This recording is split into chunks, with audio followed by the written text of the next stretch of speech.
हमरा के छोड़ के ये मयंक तो और काजल के बर्बाद करेंगे चाहत रहे। तो बोलत काहे नहीं कि रात बोली ना।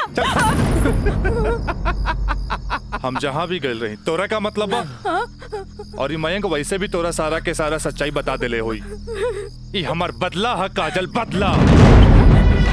प्रिंसिपल से शिकायत करके ते हमरा के पुलिस और कानून के धमकी तो दिला देले रहलिस, पर अब ब्याहता बन के सुहागरात मनेले बाड़ी। एकरा के छेड़खानी और रेप के नाम तो नानू दे सकेली। भाभी भाभी देख ले लो हम कितना गला फाड़ फाड़ के चिल्लाता ली, गला फाड़ फाड़ के चिल्लाता ली। भाभी हमसे ब्याह कर ला, हम तो जिंदगी भर साथ निभाए, लेकिन ना तो हार तो खोपड़िया में औते ना रहल। देख ला ठीक है ही तो कहा था ही। हाँ? ए काजल तू मयंक से ब्याह कर ले, ऐसे भी एकरा हमार जूठन खाए की आदत बा। तू अब बस हमारे को जूठन बारू, जूठन जूठन। काजल काजल काजल काजल। जी पापा। ये हम का सुन रहा बानी, तू 2 दिन से कॉलेज नहीं खे गेलू, आगे पढ़े लिखे का इरादा नहीं खेका। तू अच्छी तरह से जाने लू के खानदान में ग्रेजुएट से कम पढ़ल लिखल के अनपढ़ गिनल जाला, और तू तो अभी तक ले कॉलेज का मुंह न देखेलू, खाली एडमिशन भइला। अरे हम कुछ पूछा था ही, हमरे बात का जवाब दो। पापा वो कॉलेज में पढ़ाई कम और छेड़छाड़ ज्यादा होला। वाह, बड़ा अच्छा बहाना हो गई हा, आजकल कॉलेज में छेड़छाड़ होके लागल हा। अच्छा ये बताओ, तुहार दादी भी तक कॉलेज जात रही, वो घड़ी इक्का दुक्का लड़की सब भी कॉलेज जात रही, और जब तुहार मतारी कॉलेज जाए लगली तो कुछ लड़की लोग जात रहे, वो घड़ी भी तो लड़कन सब छेड़खानी करत रहे, और आजकल तो कॉलेज में आधे आध लड़कियन सब हो गई, तो तोरा के छेड़खानी के बहाना हो गई। कान खोल के सुन ल काजल, हमरा घर में पढ़ाई लिखाई खातिर कोनो बहाना ना चली, बुझलू। काल से तू कॉलेज जाइबू तो कॉलेज जाइबू, समझ लू कि ना? कहाँ समझ लू? ठीक बा, ये कि काल से हम कॉलेज जाए। गुड, ठीक है।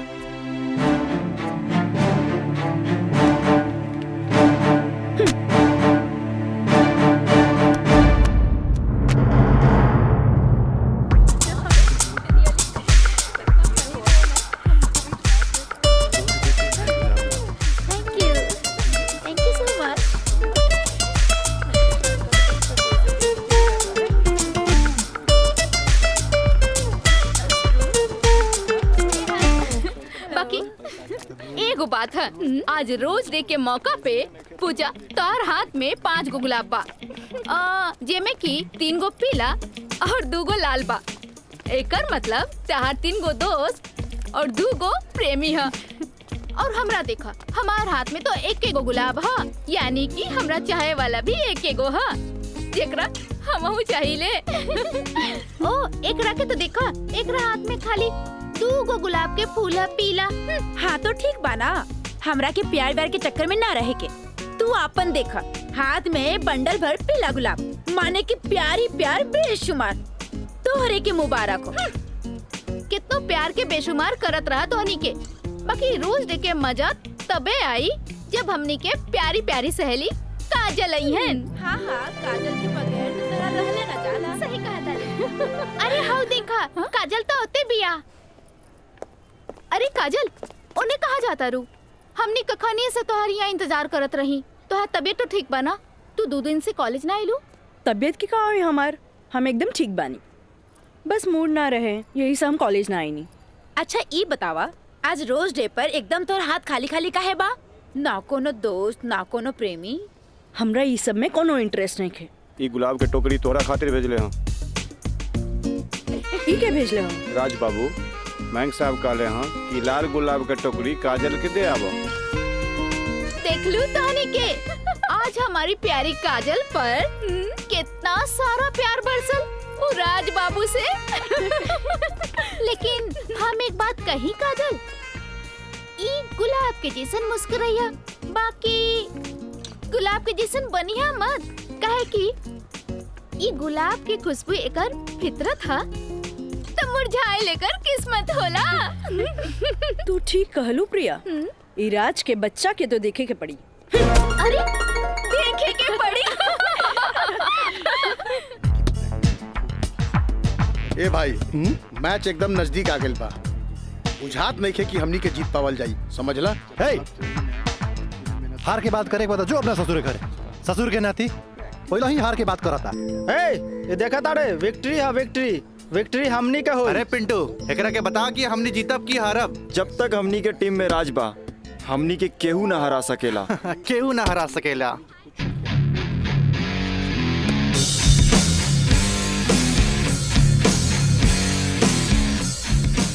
मयंक, हाँ राज, जीत केकर होई? जीत तो हार हुई और क्या कर हुई। और जीत सिर्फ फुटबॉल में ही ना, प्यार में भी हुई। एक से एक टुकड़ा गुलाब का फूल भिजवा दे लिया, लेकिन यार गुलाब बहुत महंगा हो गया।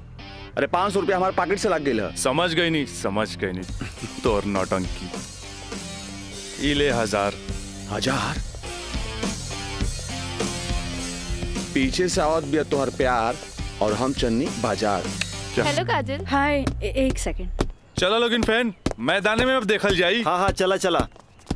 राज, तोहरा हम कैसन लड़की दिखत बानी? शरीफ, अच्छी लड़की। गलत। तोहरा जैसन लड़का खातिर हम एक बहुत ही बदमाश लड़की बानी। अच्छा ई बतावा, टोकरी भर फूल भेजे के का मतलब रहे? मतलब ई की दोस्ती और ई प्यार के फूल ह, एकरा मुरझाए मत दिया। ए काजल, अपना दिल में हमेशा दोस्ती और ई प्यार ला जगह बनैले रहिया। ई जन्नत में बनेला, एक एक वो बिखरे मत दिया। रिश्ता जन्नत में बनेला, बिखरे मत दिया। देखा राज, अब तक हम तोहार हर छेड़खानी के नजरअंदाज करत रही, लेकिन अब टोकरी भर गुलाब के फूल भेज के अपन अमेरिकी दोस्त जमावे लगला। तोहरा पता नहीं कि हमार बाबूजी कोर्ट में पेशकार बाड़े और उनकर वास्ता रात दिन गुंडा मवाली और पुलिस से होत रहेला, और ई भी जानला उ गुस्सेल भी जरूरत से ज्यादा बाड़े। वो तो हम तारा के देखते बुझ गलनिया। वो थोड़ा सा हम तारा प्यार मोहब्बत का दिखा देनी, तू तो हमरा के गुंडा मवाली के लाइने में खड़ा कर देलू। देखा, हमरा ना चाहिए ऐसन प्यार व्यार जेकरा खातिर हम अपन सहेली के बीच में मजाक बन जाई। बड़ा खिसियाइल बिया, पट्टे वाला तो नइखे बुझात, पर हमरा भी तो उहे के पटावे में मजा आवेला जो ना पटे वाला होखे। पेशकार साहब। अरे मिथिलेश, बैठा बैठा। Thank you. पेशकार साहब, हाईली फाइल अगला हफ्ता के हर केस के तारीख पूरा ब्यौरा के साथ तैयार कर देनी है। भाई वाह, एगो साइंस के स्टूडेंट होके तू सिविल कोर्ट ज्वाइन केला, आ हमार फाइलो तैयार कर देला जी। मिथिलेश, जब से तू यहाँ पर ज्वाइन कैला, हमार कुल काम आसान हो गया। एगो बात कहीं सर, हाँ, रउआ अखिलेश आ हम मिथिलेश, राउर काम के तो डंका बजिए रहल बा। अब हमरो तो कुछ सेवा करे दी। जानी ले, एमे हमरे फायदा बा। एगो क्लर्क होके हमरा फ्री में पेशकार के अनुभव मिल रहल बा। आज ही फाइल तैयार करे में तो तोहरा पूरा दिन लग गेल होई। चला, कोनो बात ना, यहाँ से सीधे घर चले के आ खूब बढ़िया नाश्ता करेंगे। आवा। पेशकार साहब, ये हमरो कहे के रहे कि आज रउवे साथे घर चलब। अच्छा। असल में काजल के एग्जाम नजदीक बा, हाँ, से उनका खातिर कुछ नोट्स तैयार कर ले बानी, जे दे भी देव। अच्छा, तो यही से काजल के फोन आए रहे कि आज लिट्टी चोखा बनौले बानी। मिथिलेश बाबू के भी साथे ले ले आई है। ठीक बा, चला चलिए।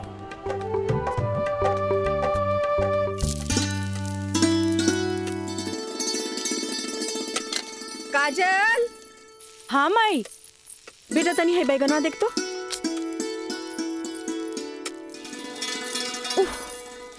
तोर भरता बन जाए ना, तनी दोनों जने के प्लेट में डाल के दिया। ठीक बा माई, तबले हम चाय लेके आवा तनी। ई लिए लिट्टी चोखा।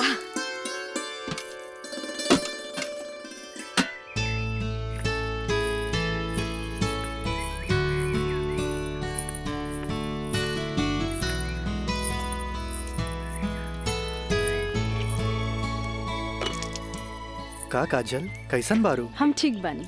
नोट्स लेनी की ना? अरे कैसे ना लेती, तहरा हाथ के पंजाबियन के भी फेल करे वाला बैंगन भरता जी खाए के रहे। ठीक कहला मिथिलेश, अपने काजल के हाथ के बनावल भरता के कारण ही सगरो रिश्तेदार के आवन जावन लागल रहेला जी, वरना ये मोबाइल त रिश्ता नाता के अलगे ही कर देला सर। जी बिल्कुल सही कहनी। काजल हाई ला अपन नोट्स। हमार अंदाजा है कम से कम इमे से 2-3 सवाल तो जरूर आई। अरे खा भी मिथिलेश, लिट्टी ठंडा हो जात बा। जी। अब ऐसे भी 2 दिन तक लेते ही नोट्स के हाथ लगाए वाला नहीं की, काहे कि 2 दिन के बाद फ्रेंडशिप डे जो आ रहल बा। हाँ। रउआ का समझा फ्रेंडशिप डे? दें 300 रुपया। 300 रुपया? अरे काजल के फ्रेंडशिप बैंड खरीदे के बा। है, और चढ़ो अपना बेटी के माथा पर है फ्रेंडशिप डे। काहे ना कोनो मजिस्ट्रेट से बियाह कर ले लो। अरे करम में तो पेशकार लिखल रहे, तका करती है? काम आई। हमार बाबूजी की कम समझे लो, मजिस्ट्रेट तो आइला जाइला, बाकी हमार बाबूजी के तो सारा जिला जवार जानेला। का मिथिलेश बाबू? हाँ हाँ बिल्कुल ठीक कह लू। ये दोस्ती हम नहीं तोड़ेंगे, तोड़ेंगे दम मगर तेरा साथ ना छोड़ेंगे।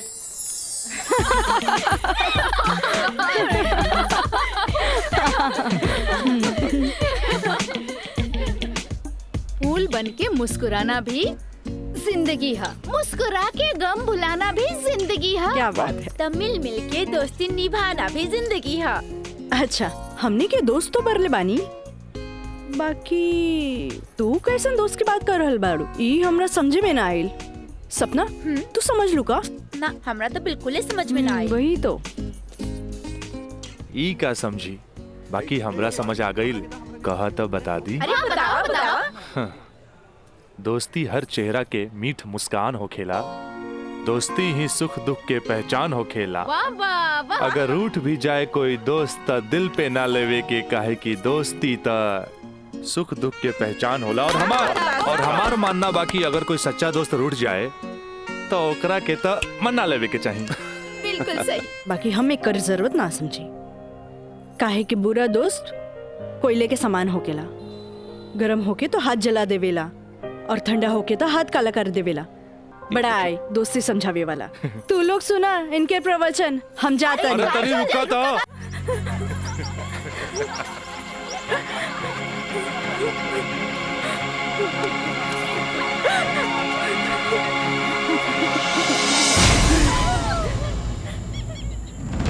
ये काजल, तोरा परेशान होके के जरूरत नहीं खे। खबर भेजवानी हा, राज आपते हुई। May I coming sir? Yes come in. का बात बस सर, आप उनके बोले नहीं हो? हाँ, ई का सुनतानी हम हो, तोरा जैसे स्टूडेंट के वजह से ही कॉलेज के बदनामी हो जाला। को एजुकेशन के मतलब ही ना हा कि कॉलेज में कोई लड़का लड़की के छेड़खानी करे। लेकिन सर हम कुछ ना सुनने के चाहता नहीं। अब कोई ना कोई स्ट्रिक्ट डिसीजन हमरा लेवे के पड़ी। ठीक बा काजल, तू जा सकेलू। जी सर, थैंक यू। लेकिन सर हम ऐसा क्या कर देनी है कि काजल आपके लगे हमारी शिकायत लेके आ गई है? शुक्र मनावा कि वो हमारा पास आ गईली। अगर पुलिस के पास जईती त सीधे अरेस्ट हो जाता। बुझला, आजकल ऐसन कानून आ गइल बा कि एकरा में बेलो ना मिलेला, सीधे जेल होखेला। बाकी सर वहाँ और भी तो लड़का लेके रहे। हाँ, अरे यह तो हम कहे के चाहत नहीं तोहरा, और भी लड़की रहे, यह लड़की के छेड़े के का जरूरत रहे? वो पेशकार के बेटी के मामला बढ़ जाइत त का होइत? तोहर बाबूजी के हम काम मुंह दिखैती। आइंदा ख्याल रखी है। तू जा सकेला। ठीक बा सर, थैंक यू। मयंक भाई बहुत टाइम लगिल प्रिंसिपल के यहाँ। अरे तो आबते हो है ना। का बात भइल? बड़ा टाइम लागत देला। कहत रहले हाँ, ऐसन के काहे पटावेला जौन शिकायत लेके आवे, ऐसन के पटावा जौन शिकायत ना करे। तो प्रिंसिपल साहब गलत का कहत बड़ा? पता ना काजल में का देख लेले बड़ा कि वही के पीछे भागा जात बड़ा। तोहनी के ना बुझाई, हमरा ओकरे पटावे में मजा आवेला जौना के पटावल मुश्किल बा।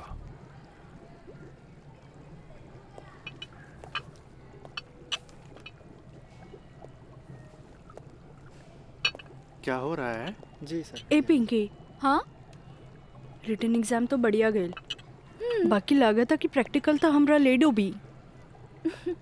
हमरा तो बहुत बढ़िया बा, बस एकरा में से नापे के बा और एमे लिख लेवे के बा। अच्छा बतावा का करी, इसमें का डाली? एकरा में ई एसिड डाला। ये? हाँ। पक्का? हाँ।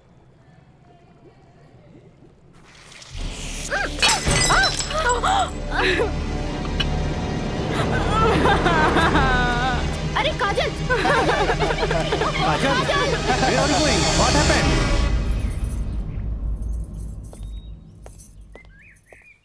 प्रणाम माँ जी। प्रणाम, बैठा।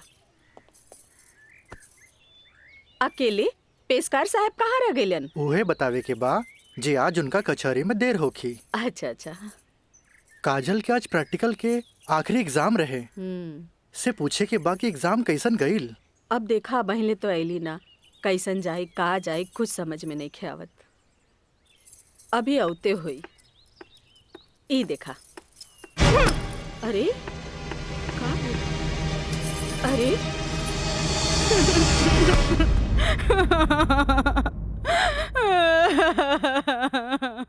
काजल, काजल, ए काजल, का भइल? अरे हमनी के अनदेखी करके यहाँ के रोवे लगलू। अरे का भइल? परीक्षा तो ठीक से गई ना? अरे बोल। प्रैक्टिकल खराब हो गए, एन वक्त पे टेस्ट बुक टूट गए, हम फेल हो जाए भाई, हम फेल हो जाए। अरे का काजल, तू तो बड़ा जल्दी निराश हो जाली। अब केमिस्ट्री थ्योरी में जहाँ तक हमनी सोचले रहनी, कम से कम तोहरा के 40 मार्क्स तो मिलबे करी। अब प्रैक्टिकल में मार्क्स नहीं हो मिली तब पास होके से के रोकी? बाकी मिथिलेश बाबू, हम तो प्रैक्टिकल में छोड़ के आ गए नहीं। अरे तो का भइल, इन्विजिलेटर 0 ही दिहन ना, इतना हदीर काहे होत बारू? हाँ, एग्जामिनर अगर एकरा के इशू बना ले, अब माइनस मार्किंग करें, तब बे फेल होए के बात हो सकेला। अरे तो रो रो के हलकान भैला से का पास हो जेबू? ई देखा था, जा मुँह हाथ धो, भगवान सब ठीक करिए। जा। का ठीक करिए? अरे अब कहा होई कुछ समझ में नहीं क्या, कुछ ना बुझाता हमरा के। माँ जी, अब रहुआ परेशान मत होई, एकर थ्योरी पेपर बहुते बढ़िया गईल हा। अरे तो तुहार गाइडेंस रहे तबे ना। अरे साइंस के स्टूडेंट रही त गाइड कर देनी, एमे का। त ठीक बा, अब तू ही समझावा ओकरा के। ठीक है। आई लघु हो जा चुप। भैया एक सैंडविच लाइए। हाँ हाँ ले।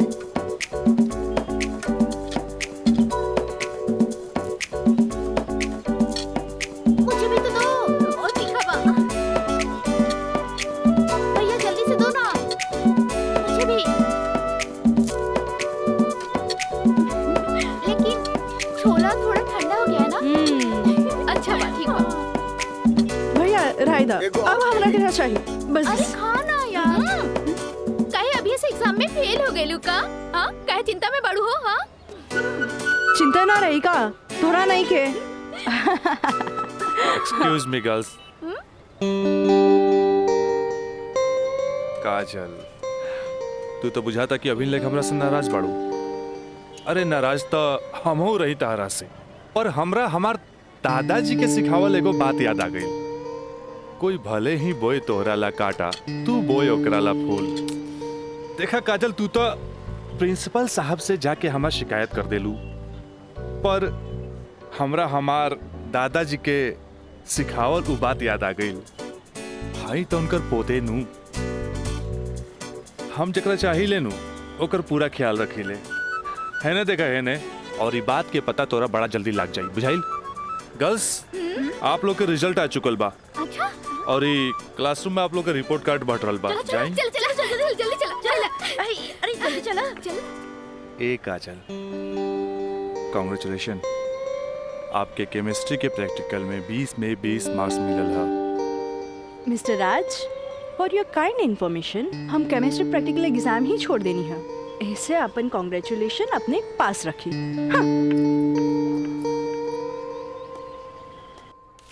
Roll number 31। यस सर।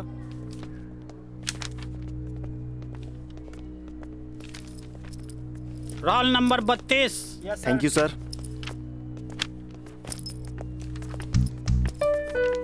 Roll number 33। यस सर। Roll number 34। यस सर। Roll number 35।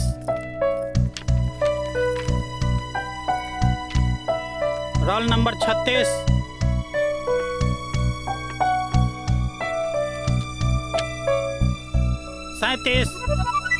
Roll number 38।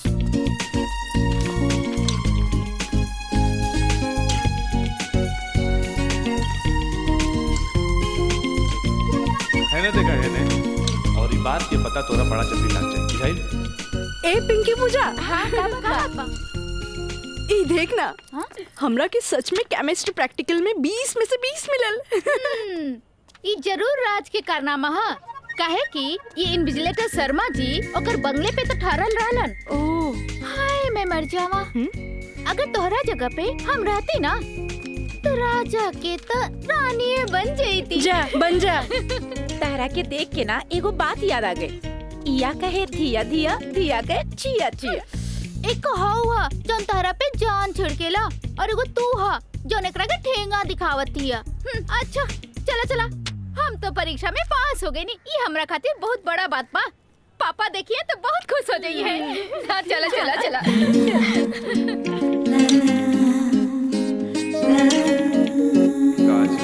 दादाजी के सिखावल एगो बात याद आ गई। कोई भले ही बोए तोहरा ला काटा, तू बोए ओकरा ला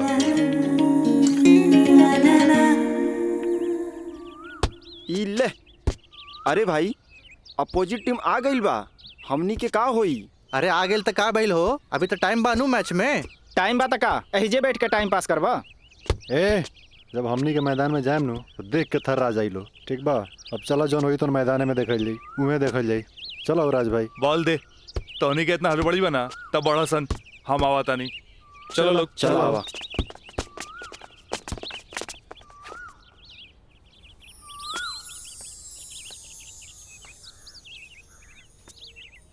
सुनो,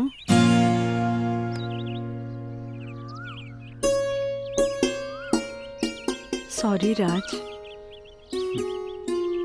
हम तोहरा के गलत समझनी, लेकिन तू तो सच में दिल के राजा बाड़ा। और तू ये राजा के दिल के रानी। ए काजल, हम तारा के बहुत चाहेनी। Thanks for chemistry practical marks. WhatsApp number मिली का? व्हाट्सएप? हाँ ठीक बा, ले ली। 8291 71 7752। 8291 71 7752।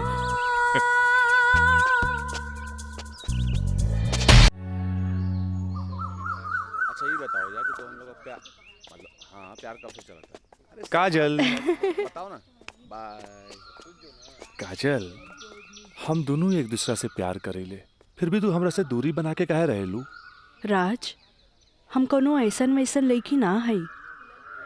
जब तक शादी ना होखे तब तक हमनी की दूरी बनौले रखे के चाहिए। गुड, तहारी ये आदा हमरा के निक लागेला। हैने सुना? हाँ? देखा राज, तू हमार कोनो फायदा ना उठा पाई बा। एक मिनट, हम आओ तनी।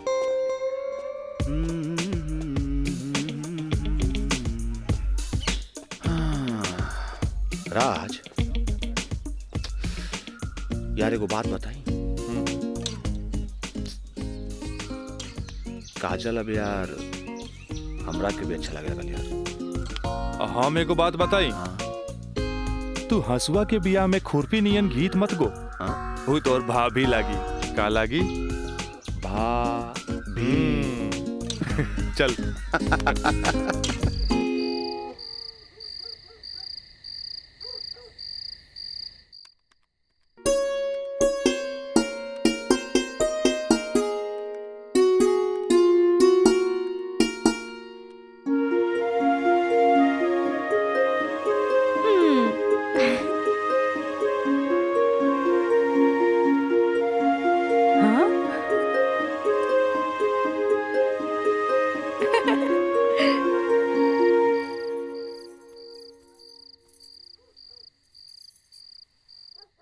घर के सब काम निपटा ले लू।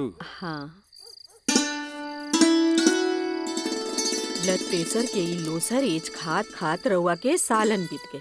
अरे एक बेर डॉक्टर से पूछ लेती कहीं गोलियां तो ना चेंज करे के बा। एकर साइड इफेक्ट भी होला। एक बेर हमार बाबूजी के पैर ऐसे ही सूज गए रहे। जब गोली चेंज भइल तो एकदम ही ठीक हो गइल। तू हमार कितना ख्याल रखे लो। अच्छा ये बतावा, तू अपन थायराइड के गोली खा लू कि ना? अरे कहाँ खाइला, 3 दिन से तो वो खत्म हो गइल बा। का गोली खत्म हो गई? तू हमरा का बतैलू ना कि गोली खत्म हो गई। अरे तू मरबू, तू एक दिन जरूर मरबू। फिर हमरा से ये ना कहिया कि हमार ख्याल ना रख ले। अरे जब मरिए जाए तो कहा बोला। तब तू का चाहेलू हम जिए थे जी मर जाएं? हैं? दहाइला आज के बाद हम हो दवाई ना खाई। राउर पारा चढ़ गई। हाँ? तलवा के लहर माथा पर चढ़ गई। अरे तलवा के लहर माथा पर ना चढ़ी तो क्या हुई? तू दवाई ना खाईबू तब बिस्तर पकड़बू। फिर घर के चूल्हा चौका घर बाहर के देखी। अरे हमरा तो कचहरी के काम से फुर्सते ना मिलेला। फिर बैठ के तुम्हारी सेवा के करी? अरे के करे कहा था सेवा? मत करब, मरे दे, मत ले बापन कचहरी से छुट्टी। तू तो यही चाहता रू कि समाज हमरा के रंडवा बन के फिरत देखत रहे। हे भगवान माफ करी हमरा के। अरे तू हमरा के माफ करा। जाई। अब हमरा कोनो जुगाड़ करे के पड़ी। काजल। हाँ काजल के माथा चाटी। काजल, काजल जी का करता रू?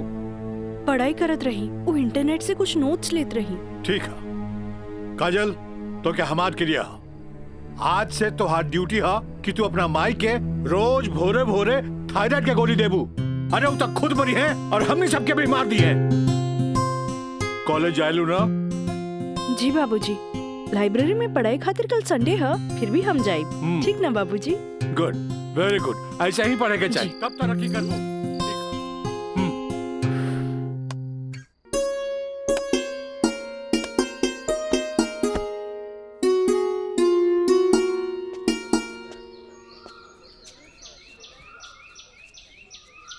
काजल। Thank you. काजल, हम दोनों एक दूसरा के बहुत चाहिए। पर जब हम हमरा फ्यूचर के बारे में सोचिले तो हम देखिले कि हमार बाप के पास बहुत दौलत बा। उनकर दौलत के संभालत संभालत हमार जिंदगी गुजर जाई। हमरा ये आम आदमी नियन नौकरी चाकरी करे के फुर्सते ना मिली। अब बस तू हमरा जिंदगी में हमार जीवन साथी बन के आ जा तो हमारी जिंदगी एकदम मजे में गुजर जाई। ए काजल, तू काहे ना अपना बाबूजी से हमरा बारे में बात करेलू? बाबूजी से? ना बाबा ना, हम ना बोल सकेनी। हमार बाबूजी बहुत गुस्सेल बाड़न। वाह भाई वाह, इकलौता बेटी भैला के बाद भी तू अपना बाबूजी से बात न करबू काहे कि बहुत गुस्सेल बाड़े। और इकलौता बेटा भैला के बाद भी हम अपना बाबूजी से बात ना करब काहे कि बहुत पैसा वाला बाड़े। ऐसा में तो हमनी के सपना धरल के धरल रह जाई। काजल, काहे ना हमनी के भाग के शादी कर ले जाओ? बिना बतैले भाग के शादी कैसे कर सकेनी? हाँ काजल, हफ्ता भर के तो बात रही। हमनी के भाग के कहीं भी शादी कर लेल जाए और ओकरा बाद अपना अपना बाबूजी के बता देहल चाहिए। सोचत का बाड़ू, तारा से ऊंच कूल और धनाट घर के हई। जब तू अपना बाबूजी के बतैबू नु तो ना कर पाई है। और हमहू जब हमरा बाप के बताएब कि हम भाग के शादी कर ले बानी, तो नाहियो चाहते हुए भी तहरा के अपना बहू के रूप में अपना ली है। एक काजल, हम तहरा बिना एक पल भी ना जी सकीले। ठीक बा, हम कोशिश करब। इनु भइल बात। अब छोड़ा हमरा। बाय।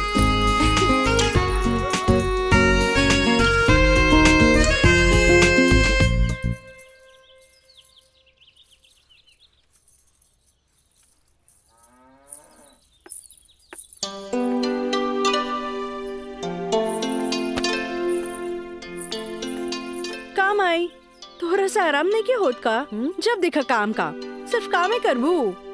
हमारा आराम के छोड़, ई बता हमरा से तोरा के का काम पड़ गई जे हमारा आराम के सोचे लगली? काम आई, हम तो हमेशा सोचनी ना माई।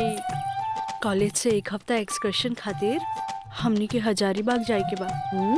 हम डैडी से ये बात नहीं के बोल सकत, परमिशन दिला दे ना माई प्लीज। हमरा के मजौवा के समझ ले ली का? हाँ, अरे हमहू ग्रेजुएट बानी। ई होली में तोरा के कौन कॉलेज लेके जाता? होली तो मार्च में पड़ी, अभी तो फरवरी चल रहा बा। एक ही हफ्ता की तो बात बा माई, प्लीज माई प्लीज।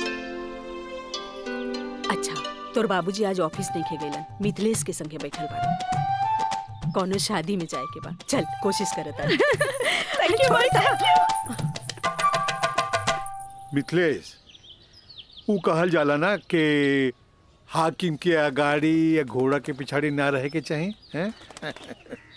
मजिस्ट्रेट साहब के इकलौती बेटी के बियाह, यही से हम खुद चलता नहीं तो हम न्योता तोहरे हाथे भिजवा देती। अरे रउआ चलती तो उनको भी खुशी होत। हाँ, ए जी। लेकिन हाँ? ई का कहतिया? का कहतिया? अरे कॉलेज टूर पे एक हफ्ता खातिर हजारीबाग जाए चाहतिया। ये एजुकेशनल टूर आके पिकनिक? एजुकेशनल टूर बोली ना। ये तो निम्न बात हो सर। स्टूडेंट्स के बाहरी दुनिया देखल उतने जरूरी है जितना विषय के ज्ञान। ठीक है, एजुकेशनल टूर है तो मैं अलाउ करता नहीं, बाकी नो मटर गस्ती, ओनली पढ़ाई। जी पापा। ये बतावा ये सब में कितना खर्चा आई? 2-3 हजार पापा। तू हमारे से 5,000 ले ला, ठीक है? थैंक यू पापा। चलो तू हमरा के दिखावा कि वो न्योता के कागज तैयारी के लिए बांध देले बानी। चलो आए। मिथिलेश, हम आवत हैं, बैठो। जी सर जी। Thank you so much Mithilesh बाबू, अगर रउआ ना बोलती तो ये हरगिज ना मानतन। अरे वो तो हम तुहार मुंह देख के साथ दे देनी। जा मजा करा। कैसन लागल? वाह, सो ब्यूटीफुल। ये कहाँ लेके आ गई ला?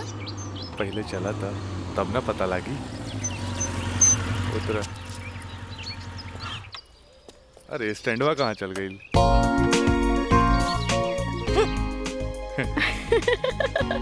बड़ा धांसू सजीले बा। हाँ चला चली। हाँ तो दा।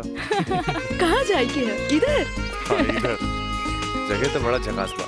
का यार राज, कब से हम तुम्हारे इंतजार करत बनी, इतना लेट कर तू? मयंक, राज, मयंक यहाँ? हाँ, एकरा पहले भेज देनी। इस सारा जे तामझाम बा, इस सब के अरेंजमेंट के करी। यार तो हम लोग का शादी खातिर एक विद्वान पंडित से बात कर ले बानी, और देखा तोहनी के आराम खातिर यहाँ सारा साधन सुविधा मौजूद बा। और हाँ, हनीमून खातिर स्वीट रूम भी बुक कर ले बानी। और देखा अब हम निकलता नहीं, कहे कि हमारा के मंदिर जाके बा, और मंदिर जाके पूरा शादी का सामग्री लेके आके बा। बाप रे, इतना सब तैयारी। अरे शादी की करबा, हमार दोस्त राज का शादी बा। गलत बात। शादी होता हमार सपना के शहजादी काजल के राज के साथ। अच्छा देखा यार, जो तू पैसा दे रहा ना, सब पैसा खत्म हो गए कुल ताम झाम में। ऐसा करा कि हमरा के तू 25,000 रुपया और दे दा, काहे कि बहुत सारा काम बाकी बा अभी। पैसा के कौन बात भाई, ई ले। अगर बाबूजी अगर ये शादी करते नु तो लाख के खर्चा लाखों में चल जाई। दोस्त महिम रिश्तेदार पूरा शहर के बुलाईते। और वैसे भी तो बाबूजी जब रिसेप्शन पार्टी दी है तो जाई खर्चा बढ़ी। अच्छा हम निकल रहे हैं, बहुत सारा काम बाकी बा। ठीक बा, तू लोग आराम कर। चलो बाय बाय बाय। तो काजल अब तक गला लगईबू नु यहाँ तो यहाँ के जाना था हमनी के। ओ Raj, I love you. I love you too. जुबान निकालिए। बंद कीजिए, ठीक है।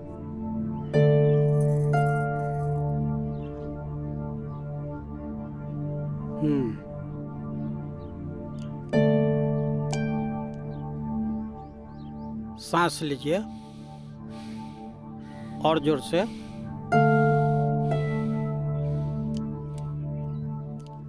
घबराए के कोई बात नहीं है।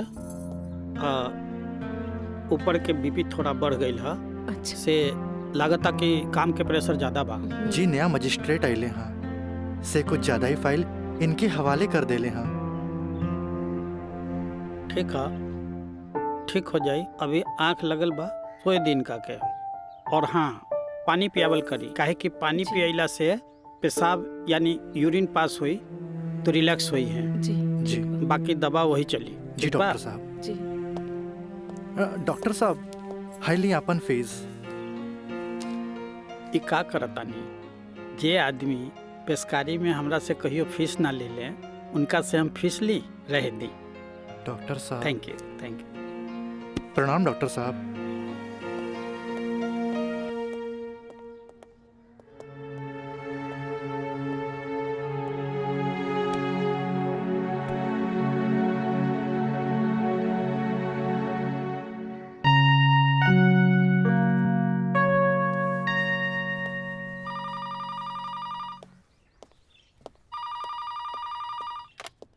हेलो, हम काजल बोले तानी। हाँ काजल बोला, कैसन बारो? माई बाबूजी कैसन बाड़न? बाबूजी के तबीयत खराब बा। बीपी बढ़ गई हा, से सुतले बारन, उठाई का? हाँ, नहीं छोड़ दी, यहाँ सब ठीक बा। आप कैसन बानी? हाँ हम तो ठीक बानी। माई के बुलाई का? ना, रहे दी, आके हम सरप्राइज दे। Okay bye. Okay bye. केकर फोन रहे? काजल के। अच्छा वहाँ के ठीक बारी अच्छा खोज खबर लेत रही। अच्छा माँ जी, हम चलत तानी, सांझ के फिर से आ जाए। ठीक बा।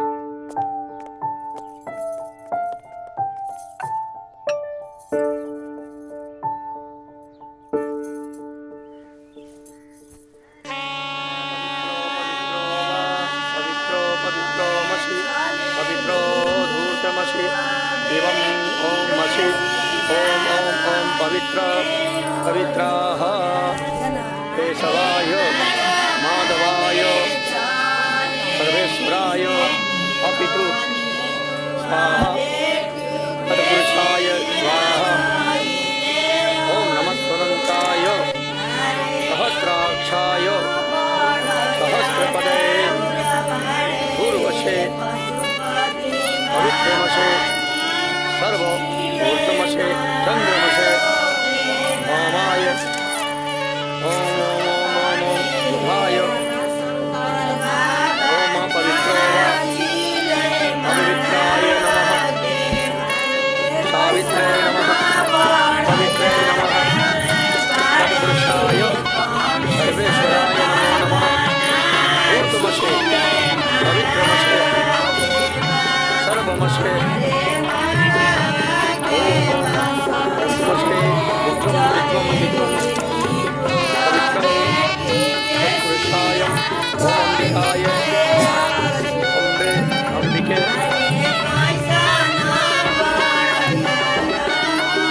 राजलाय राजाय नमो नमो नमो नमो विवाह संपन्ना भवतु।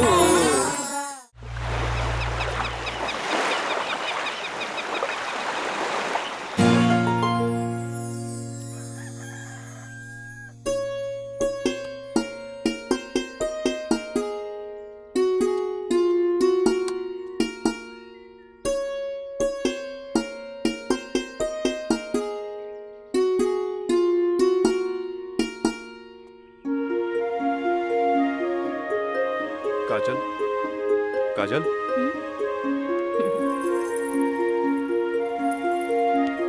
Good morning. Good morning.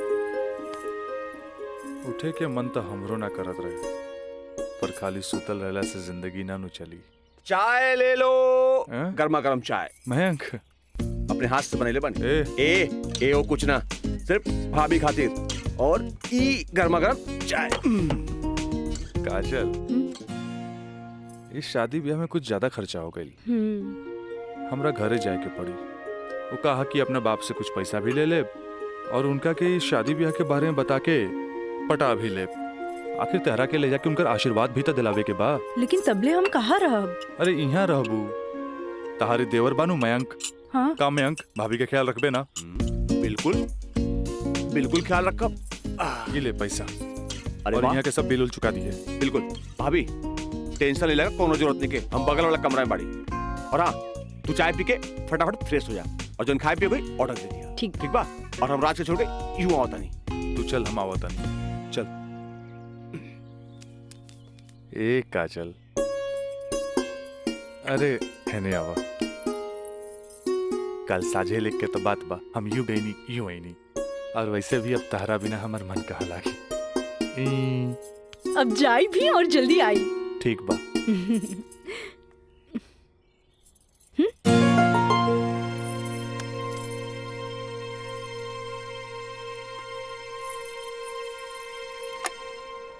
Hello. हाँ, अरे देख रही हो कि मैं ऑफिस में हूँ, कितना काम पड़ा है, कितनी फाइलें पड़ी हैं, और तुम हो कि ये ले आइएगा वो ले आइएगा। हद कर दिया तुमने यार। मैं कम इन सर? कम इन। अखिलेश बाबू कैसन बाड़न?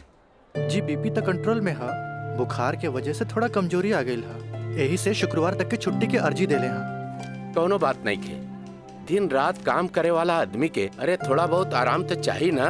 जी कह दिया ऑफिस के चिंता न करे जी, जब वो ठीक हो जावे तबे ऑफिस आवे। ला एकरा के फाइल में लगवा दे। Thank you sir.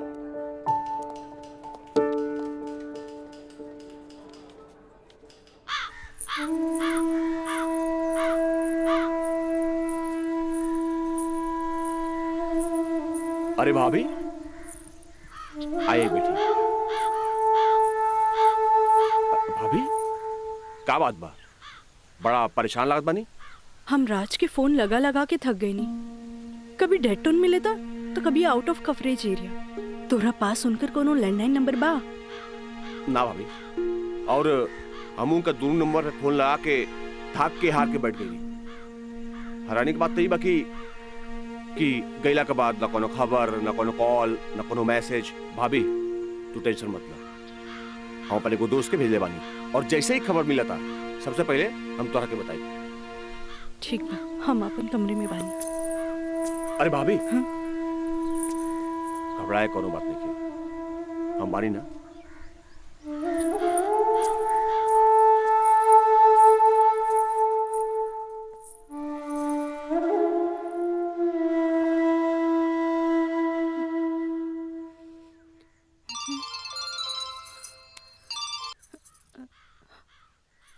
Kajal, trip कैसन जा रहल बा? ट्रिप ठीक बा। का बात बा, तोहार आवाज में खनक नहीं खे? नहीं, ऐसा कोनो बात नहीं खे। हमार मतलब सब ठीक बा।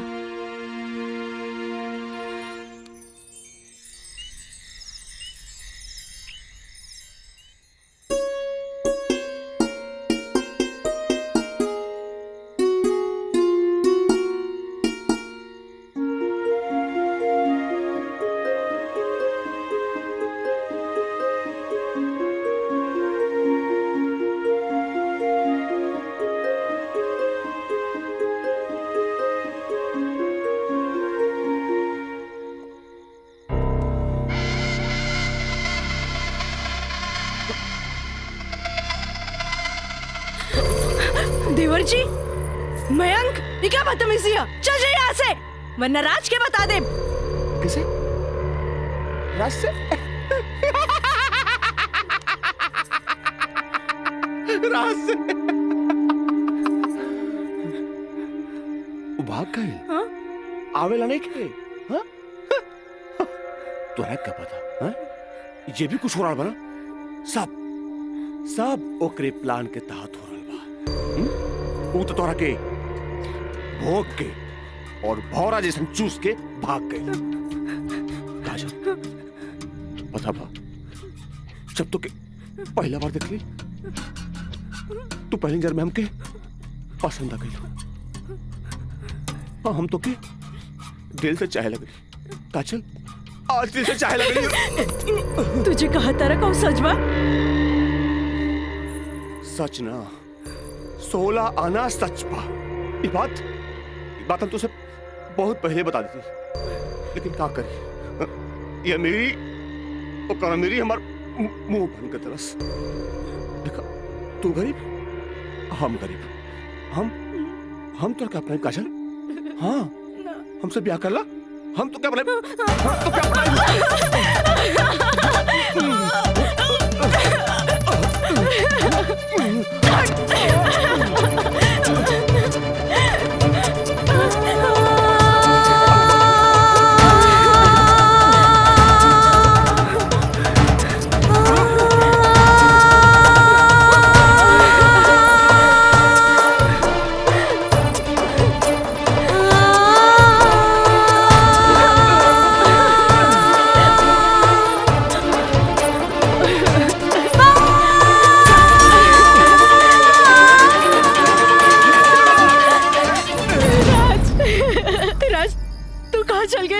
छोड़ के महंग तो और काजल के बर्बाद करेंगे चाहत रहे। तू बोलत काहे नहीं कि राज बोली ना। हम जहाँ भी गए रही तोरा का मतलब बा? और ये मयंक वैसे भी तोरा सारा के सारा सच्चाई बता देले होई। ये हमार बदला है काजल, बदला। प्रिंसिपल से शिकायत करके ते हमरा के पुलिस और कानून के धमकी त दिला देले रहलिस, पर अब ब्याहता बन के सुहागरात मनेले बाड़ी। एकरा के छेड़खानी और रेप के नाम द नानू दे सकेली। भाभी देख ले हम कितना गला फाड़ के चिल्लाता रही। भाभी हमसे ब्याह कर ला, हम तो जिंदगी भर साथ निभाई, लेकिन ना तोहार तो खोपड़िया में औते ना रहल। देख ला ठीक है ही तो कहत आई। हाँ एक काजल तू मयंक से ब्याह कर ले, ऐसे भी एकरा हमार जूठन खाए की आदत बा। तू अब बस हमारे को जूठन बारू, जूठन।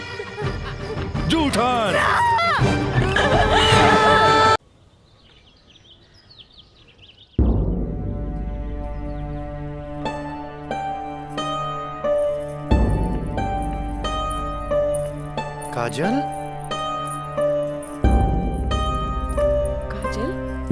कहाँ भइल मई बाबूजी के?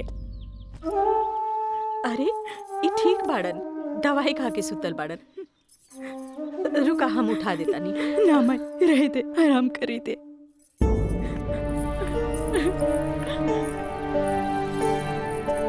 काजल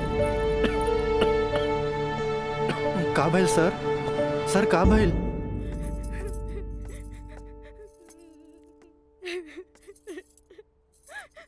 काजल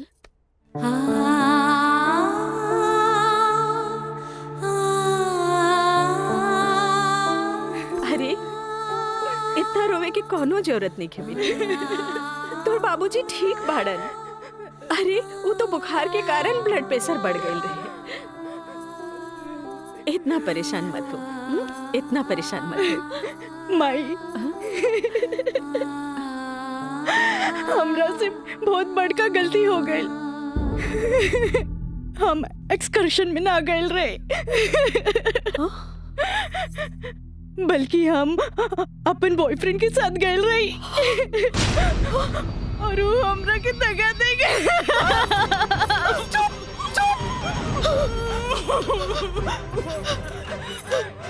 सच सच बता, सच बता का भाई? तू ठीक तो बाड़ी ना? तू ठीक तो बाड़ी ना? हम ठीक तो ना बानी माई। माई तू हमरा के एक वचन दे कि तू हमरा से दोबारा कुछ ना पूछबे। जो भाई बहुत गलत भाई, बाकी हम अपने आप के ठीक कर ले माई, अपने आप। काजल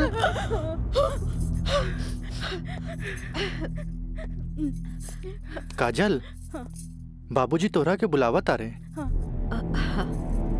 चल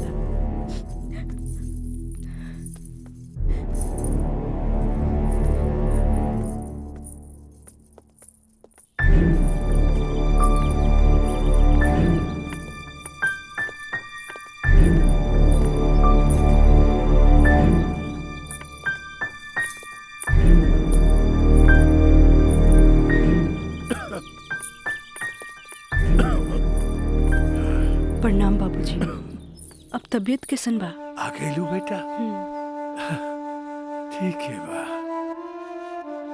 तू बतावा तो ट्रिप कैसन रहा और अब आगे पढ़े के का प्लान बा बेटा?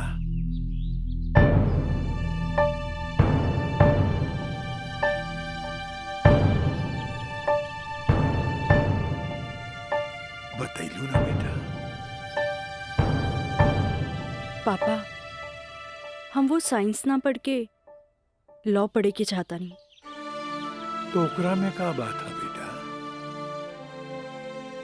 विषय कोनो खराब ना होखेला, पर जरूरत है तो ओकरा में अच्छा करेके। अगर तू लॉ ज्वाइन करे के चाहता रहो तो लॉ ज्वाइन कर ला।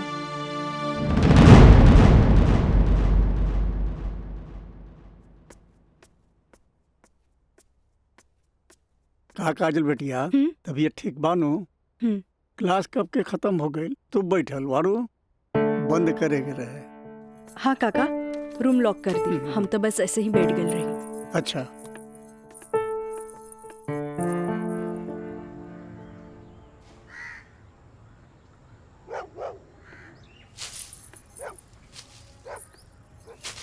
काका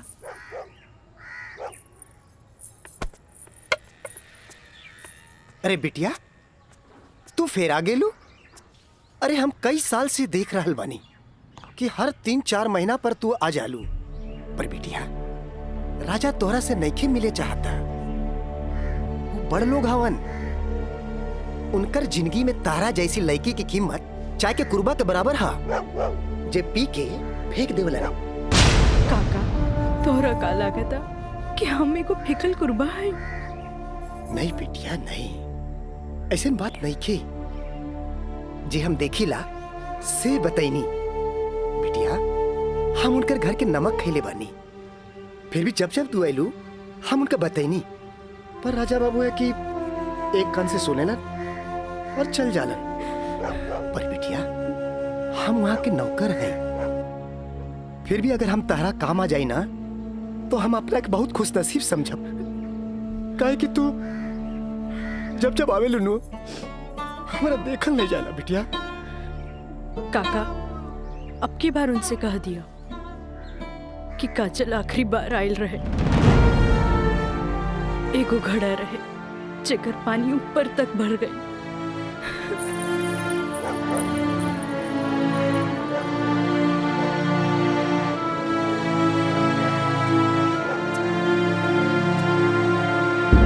मैडम जी, ये कुछ बिल है, कारपेंटर बिल है, ये टेलीफोन बिल है और ये लाइट बिल है और कुछ वगैरह वगैरह काफी बिल है, आप देख लीजिए।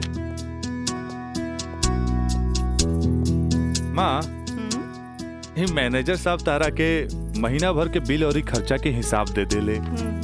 अब तू उठबू, उठ के जईबू, अलमीरा खोलबू, चेक निकलबू, फेन आके बैठबू, तब साइन करबू। हमरा माई के कितना काम करे के पड़ी। यही ला हम सोचने की काहे ना चेकबुक वाले के हम ही आ जाई। नीमन कैला।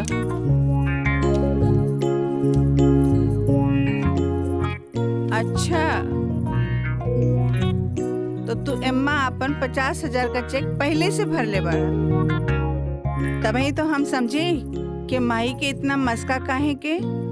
माई, अब तू ही बताओ कि इतना अमीर बाप के लड़का हई तो दोस्त महीन के टाइम टू टाइम पे पार्टी तो देहे क्यों पड़ी? ना देव तो हमरा बाप के ना कट जाए की ना? का मैंने सब? बिल्कुल राजा बाबू। जी। ले अपन बाप का ना कोच कर। इनु भाई हमरा दुनिया के सबसे बेस्ट माई वाला बात। Love you Mai. मैनेजर साहब। जी मैडम। इस सब रसीद आप एक साथ पूरा बिल कह के हमरा के दें, हम एक गो चेक काट देते हैं। जी मैडम। ठीक है? जी मैडम।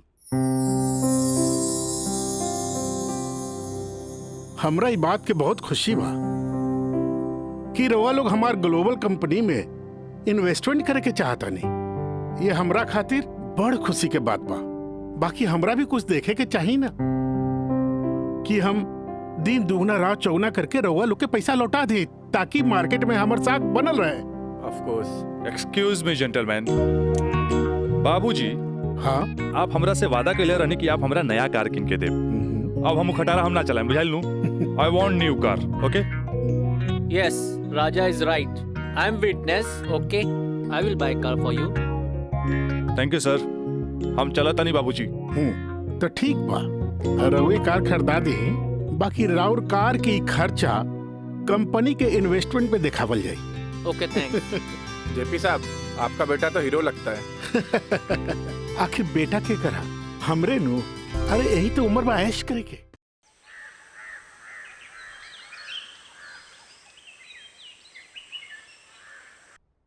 काजल जी। तारा के देख के हमें 4 साल पहले का काजल याद आवतिया। याद है तारा के? मिथिलेश के साथ डरत डरत तू हमरे चैम्बर में आ ललू, लॉ कॉलेज में एडमिशन खातिर हैं? ई कानून के पढ़ाई कैसे एगो लड़की के बहादुर और समझदार बना देवेला। काजल, हम चाहता नहीं कि पहला केस तू खुद अपने लड़ा, कैसन रहे? लेकिन सर। तू घबरा मत, हम तारा बारे में केहू से कुछो न कहनी है। देखा, ये वकील लोग अपने क्लाइंट का सिक्रेसी अपने साथे चिता में ले जालन। बैठा। हाँ, तो केस ये है कि मुवक्किल एक गरीब लड़की है जेकरा के शादी का झांसा दे के पहले भोगल गए और बाद में जूठन की तरफ फेंक दी। वो दहेज के केस न कर सकत रहे, काहे कि वो गरीब रहे। रेप के केस न कर सकत रहे, काहे कि वो अपने घर वालन के मुंह पर कालिक न पोते के चाहते। वो प्रताड़ना का केस भी न कर सकत रहे, काहे कि वो घर में कबो रहली नहीं। अब वही मुवक्किल का केस तोहके लगे। अब वही गरीब लड़की का केस एक पढ़ल लिखल समझदार वकील के लड़ेगी। काजल, हमरे नजर में तू एक मर्द लड़की बाड़ू। हमें फख्र बा कि तू हमारे असिस्टेंट बाड़ू। आई एम प्राउड ऑफ यू बेटा। जी सर, थैंक यू।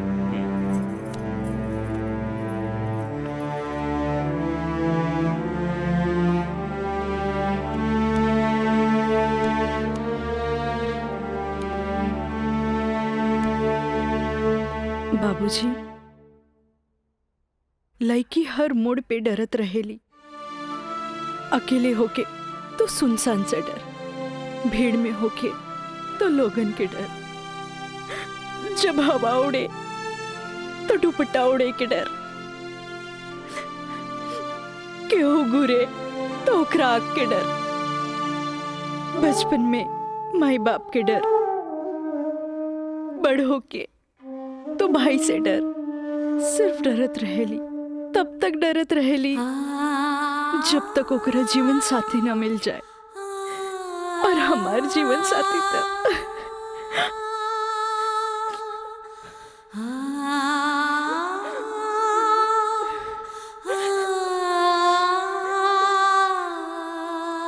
बाबूजी, आज हमार पहला केस बा, राउर आशीर्वाद चाहिए। काजल, माई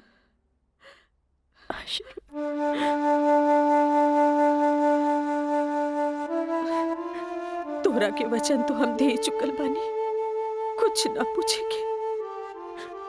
बाकी जौन काम में तू लगल बाड़ा, हमारा आशीर्वाद बा तोरा के कामयाबी हासिल हो। चल।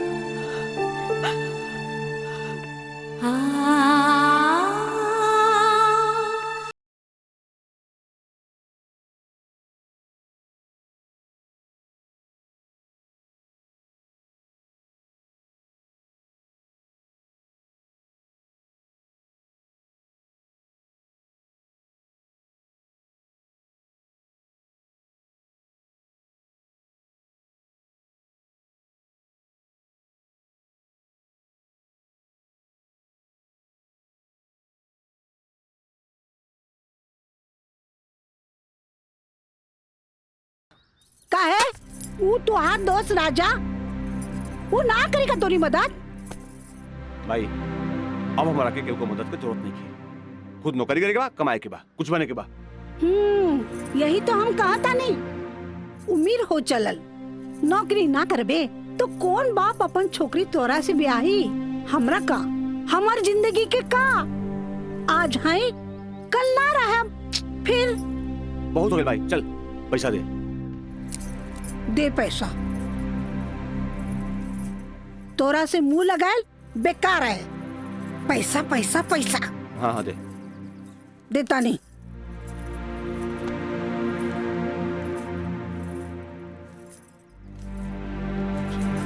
कितना? हम गिन ले ली, दे 500 और दे। ना नहीं 500 और दे। का है 3,500 चाहिए। देनी ना। चल अब ठीक काहे मांगता रे? चल जा, पैसा चाहिए। एक बात कही, तू दुनिया का सबसे अच्छा माई है। चल मैं चलता रही।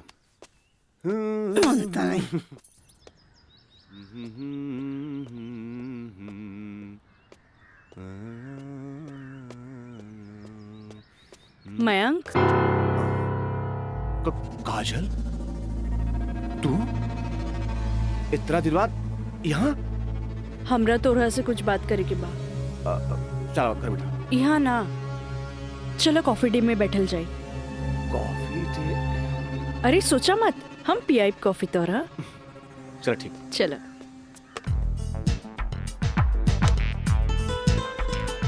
इला। Thank you. पिया ना।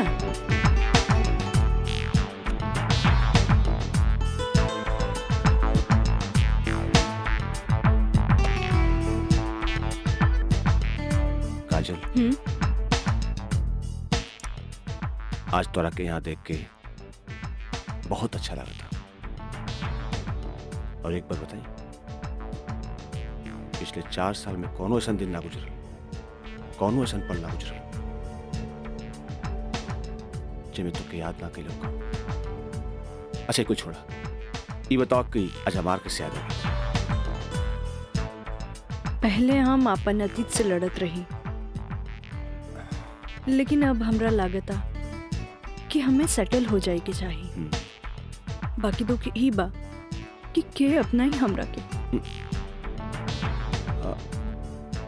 अगर तुके प्रॉब्लम ना होके तो हम तोहरा के अपनाए। लेकिन हम गरीब हैं। अरे तो हम कौन अमीर बानी? हम तो गरीब बानी। हम और तू चाहिए तो अमीर हो सकत हैं। वो कैसे? हमार साथ दे के। जिंदगी भर साथ दे। ऐसे ना, प्रॉमिस करा। प्रॉमिस। चला। चला। हाँ।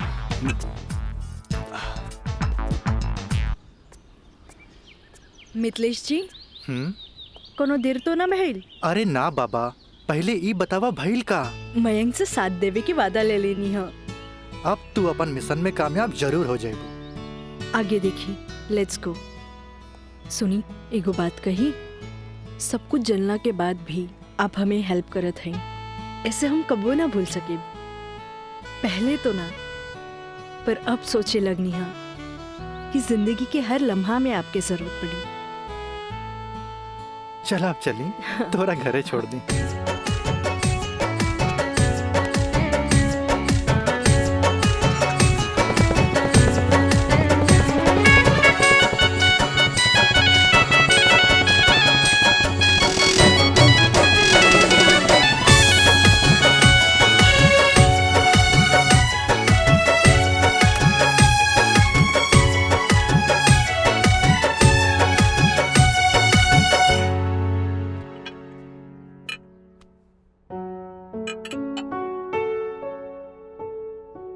सुनी, एगो बात कही, सब कुछ जानला के बाद भी आप हमें हेल्प करत हैं, ऐसे हम कबो ना भूल सके। पहले तो ना, पर अब सोचे लगनी है कि जिंदगी के हर लम्हा में आपके जरूरत पड़ी। खाना लगा दी? ना भोला, आज तक ऐसा ही पेट भरल है। आज ना खाई बपने? ना। ठीक बा,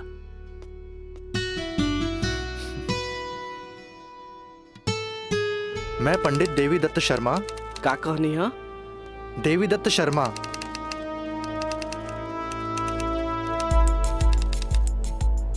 सत्रह मई के भाईल। अच्छा भैया तनी जल्दी करी, देर होता। ली दी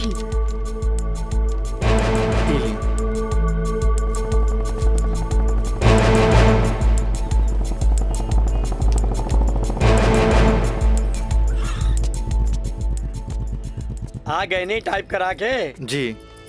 लाइन लाइन दस्तखत हम कर दी। एली।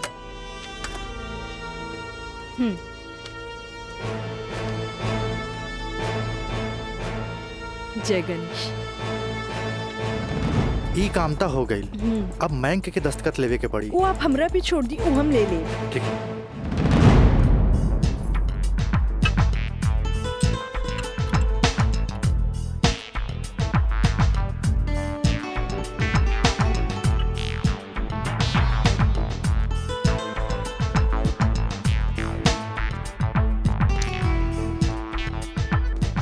हेलो।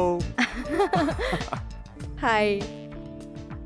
सॉरी यार, आवे में थोड़ा लेट हो गया। अच्छा यही देखा, हम तो खातिर काले कैल वाले। अच्छा पहले चाय पिया। इला।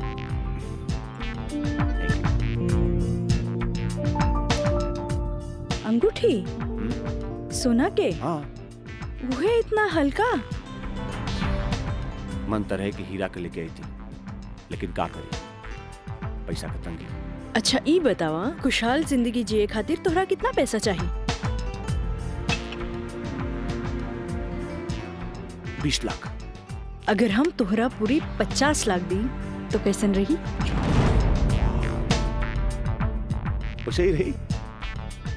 समझ ला, अनार की आंख मिल गई। तो चला फटाफट ई पेपर पे साइन कर दा। अरे पढ़ा मत, यही से हमनी करोड़पति बन जाए। हाँ, हाँ ल। ठीक है। डॉलर भी कदम तो गिरब तो हर बहिया में ना।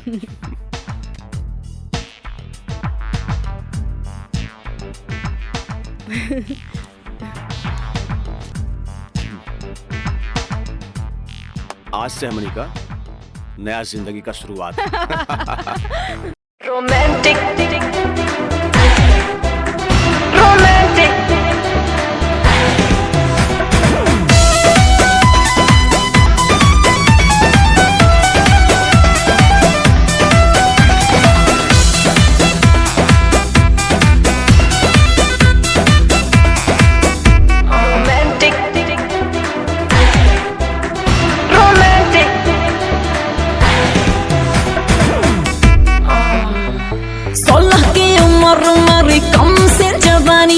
खोज रही हूँ ऐसा मुंडा जो हो खानदानी।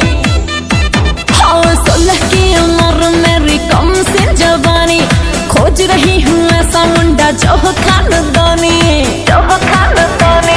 इंग्लिश नहीं चलेगा, ना चलेगा हॉटी, तो कैसा चलेगा? रोमांटिक रोमांटिक रोमांटिक रोमांटिक मर्द से करूंगी मैं शादी, तभी तो साले साले बढ़ेगा आबादी। रोमांटिक मर्द से करूंगी मैं शादी। मीना, मंजू, रेखा, कस्तूरी के डांस देख के कुछ समझ में आयल? अरे सरकार के देख के बाजार बदल चला, बाजार के देख के साहूकार बदल चला, आ घोड़ा के देख के सवार बदल जाला, शिकारी के देख के शिकार बदल जाला। ऐसे ही मेहमानों के बदले पे सत्कार के भी बदल देवे के चाहिए।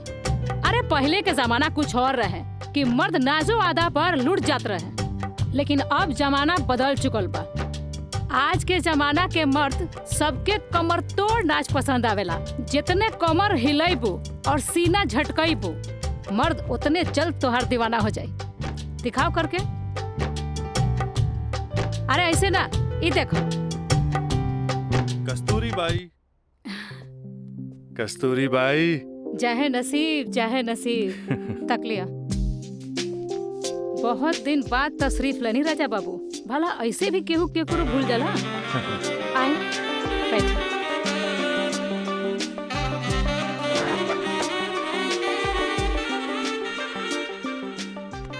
हाँ कस्तूरी भाई, हम भुलाइल नहीं की।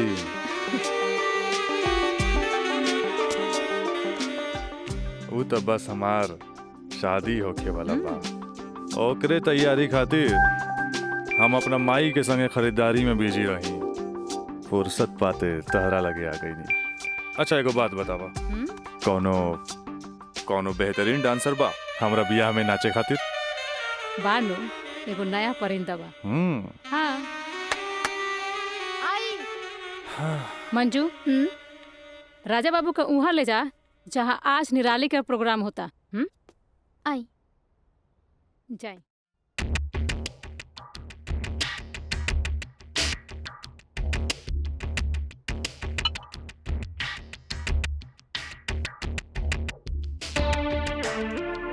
कस्तूरी, तहार निराली हमरा बहुत पसंद आई।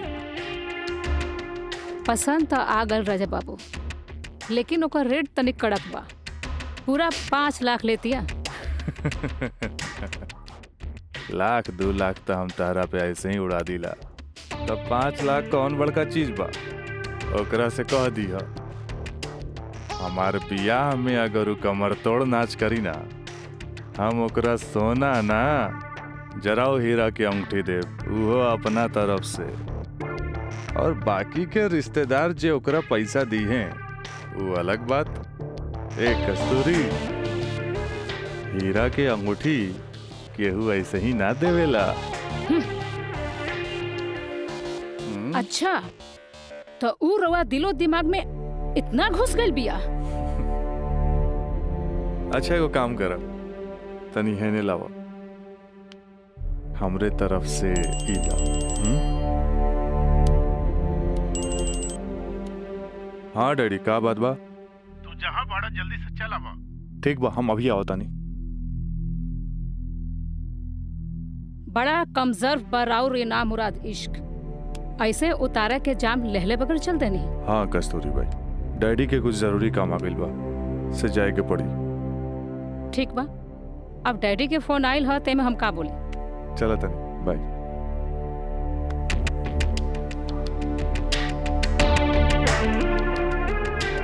हीरा के अंगूठी तो दे गई, लेकिन तेरा दिल में गड़ल निराली के तीर निकाले के पड़े।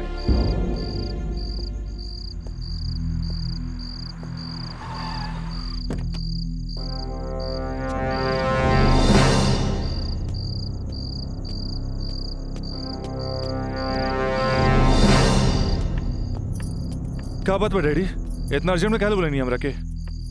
राजा, हाई हम का देखा तानी? कौन लेकी बिया काजल? अपना मुंह में करखा लगावे खातिर ओकरा से बियाह कर लेला और फिर ओकरा वही छोड़ के भागैला। अब वो अपना हक मांगतिया। बाबूजी, हम ऐसा कोनो लड़की के नहीं जानत। ए माई माई माई, देखा था इसको कैसे झूठा इल्जाम लगावता है हमरा ऊपर ही। राउर का दिमाग खराब हो गइल बा। अरे जे हमरे लड़किया के ऊपर लांछन लगावत बानी। हमार दिमाग नहीं के खराब भाई, हाई देखा हाई कोर्ट से नोटिस आइल बा। भगवाने बचावा घर के, लागत कि जगदम्बिका पाल के नाक कटिए के रही। केस नंबर 5078, काजल सिन्हा वल्द स्वर्गीय अखिलेश प्रसाद सिन्हा व राजा सिंह वल्द जगदम्बिका सिंह।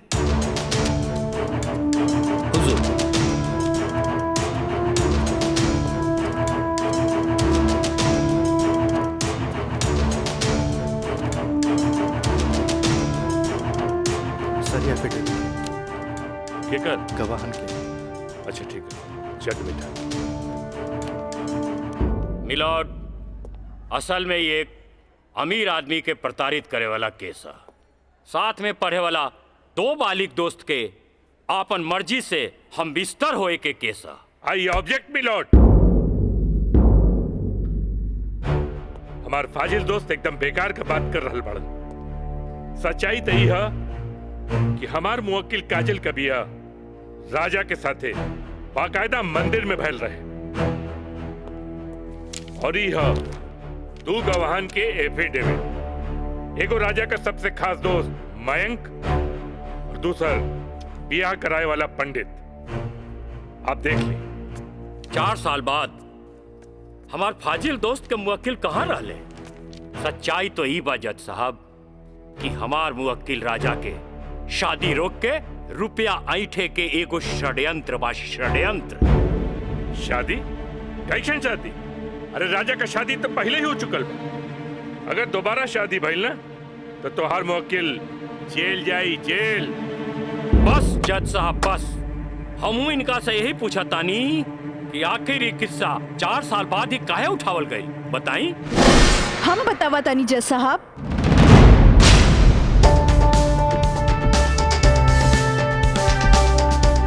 हम बताई।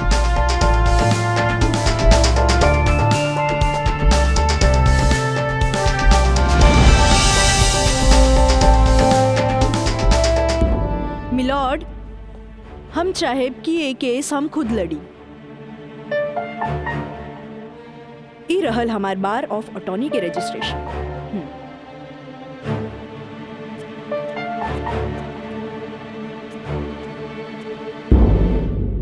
ओके, यू कैन प्रोसीड।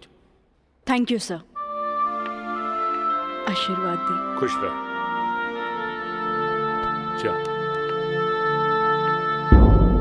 मिलॉर्ड, बचाव पक्ष के वकील बार बार पूछा तारे कि 4 साल हम कहाँ रही। मिलॉर्ड, 4 साल इनके मुवक्किल राजा जैसन तमाम मुजरिमों के सजा दिलावे खातिर ई चोंगा बहुत जरूरी रहे।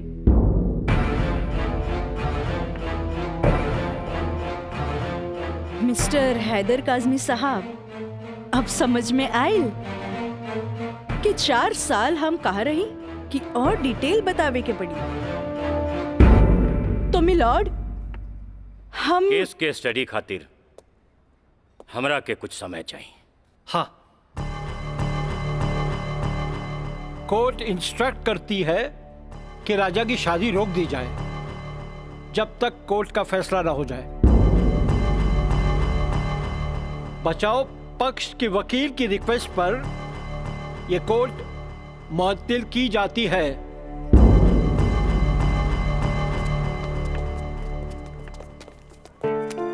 बहुत सही किया। देख के घबरा गई, तुरंत चल गई। बहुत अच्छा। ए वकील साहब, कोर्ट से समय काहे ले लेनी हो? तका करती तू हमरा के बतेबो ना कैला कि लड़की खुद वकील बिया। अरे तय से आपके का फर्क पड़ी? तू का समझबा कि हमरा का फर्क पड़ी? वो लड़की के आईपीसी आदि कानून के सब धारा मालूम हुई। एक खातिर हमरा के जीरा में सावधानी बरते के पड़ी। खैर तू चिंता ना करा, अब अगला तारीख लेवे दा हमरा के। वकील साहब, अगला तारीख रहुआ जल्द से जल्द ले लिहल जाओ, और रहुआ पैसा के चिंता एकदम न करब। हम पैसा के चिंता ना करब, अगला तारीख जल्दी ले ले हम। चलो चलो बाबूजी, चलो चलो।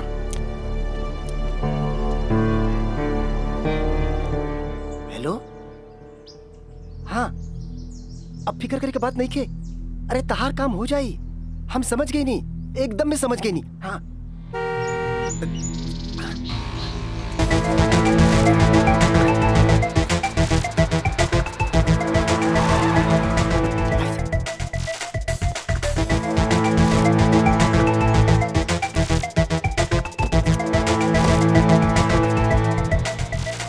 हटा ना, ये पाइप पे कर दिया बे। रखा था नहीं। हाँ।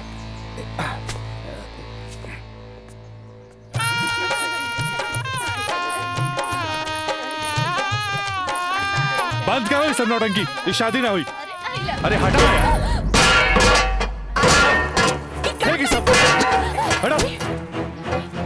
अरे ऐसे ना शुभ बात काहे करता रहा? हम सही कहा था नहीं भाई, अभी भी ना हुई। अरे ही का? अरे तो हर दिमाग खराब हो गई लगा। बियाह करे से पहले हमरा से पूछ लेना रहा का? का जरूरत है ऐसा बियाह करे के? का करती? वैसे ना मानत रहे हम कानून से बचे के खातिर बियाह के नौटंकी कर देनी। तो जाके ओकरा बुला करके घर लिया बा। अरे बाबूजी, अगर ऐसा ला के खड़ा कहीं नू तो ऐसा कितना पतों से तारी घर भर जाई बुझाइल। तो फिर का करबा तू? अब हम देखें हमरा का करे के बा। बहुत हो गई, बहुत हो गई। देखा देख रहा ना तू? एकर दिमाग चल गई बा। बोलो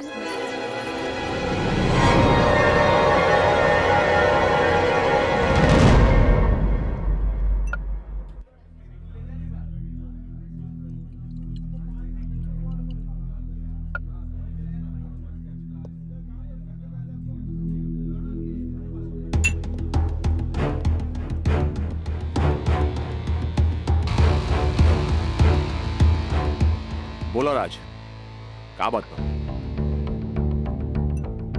पहले पेक तब भी बहुत दिन का बाद मिलल बा।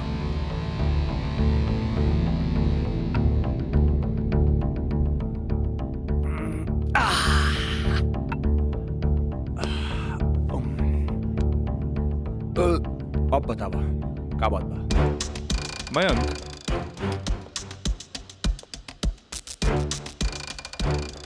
भाई तोरा अपन बयान बदले के पड़ी। एफिडेविट के बाद भी? दोस्ती खातिर।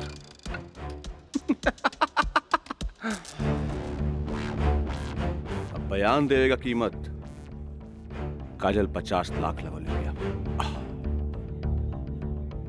बयान बदले के बाद बयान बदले का कीमत 1 करोड़। 1 करोड़? यस, 1 करोड़। कहे से कि हमरा काजल से ब्याह करके सेटल भी होके के बाद, और हम तोहरा जैसा अमीर त नहीं की। और हाँ, अगर डीलिंग मंजूर होके तो तारीख से पहले आ जाइए। अच्छा, हम चलत नहीं।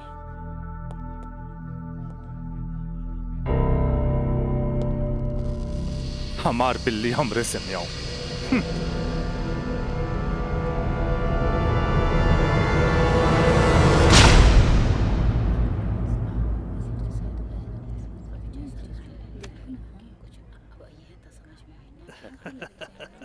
आज हम ही जीतब। केस बहुत बढ़िया बा। Order order. बचाव पक्ष अपनी बात रख सकते हैं। योर ऑनर, बचाव पक्ष के हमार मुवक्किल राजा के हम कटघरा में बुलावल चाहब। ओके, यू कैन।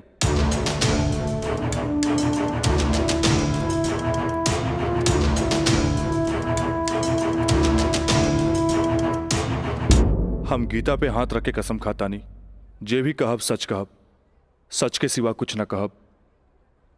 हाँ तो मिस्टर राजा, आप अपन बचाव में का कहल चाहते नहीं? जज साहब, हम ये बात माना तानी कि हम और ये काजल कॉलेज के दिन से एक दूसरे के चाहता नहीं। अपना अपना मर्जी से हम दोनों भाग के शादी भी मंदिर में कर लेनी। होटल के बिल और ही शादी के खर्चा कुछ ज्यादा हो गए रहे, यही से हमरा घर वापस आए के पड़ल। पर जज साहब, हमार इरादा बिल्कुल नेक रहे। हम सोचनी कि हम घर वापस आके अपना पिताजी से कुछ पैसा भी ले लहब और उनका के शादी के बारे में कुछ सच्चाई भी बता दे। जज साहब, हम बिल्कुल निश्चिंत रहे कि काजल के देख रेख ला वहां हमार जिगरी दोस्त मयंक तो बढ़ले बा। पर जज साहब, जब हम वापस लौट के गई तो वहां के नजारा देख के तो हमार होशे उड़ गई। जज साहब, हमार नई नवेली दुल्हन काजल हमारा जिगरी दोस्त मयंक के बहिया में गलबहिया खेलत रहे। I object milord. ई सरासर झूठ बोलत जा रहलन ह। Objection overruled. मिस्टर राज, आप अपना बयान जारी रखिए। जज साहब, तब खटाक से हमारा दिमाग में एक बात याद आ गई कि कॉलेज के दिन में हमार जिगरी दोस्त मयंक हमरा से बोले रहे कि वो काजल के पसंद करेला और काजल भी ओकरा के पसंद करेली। पर जज साहब, हम सीधा साधा आदमी हो मेरा तेकरा देवर और भाभी के मजाक के रिश्ता समझ लेनी। लेकिन जज साहब, ई सरासर झूठ बोलने जा रहल बारन। I object milord. हमार दरख्वास्त बा वकील साहिबा से कि इनका जे कुछ भी कहे के बा बुलैला पे कटघरे में आके कही है।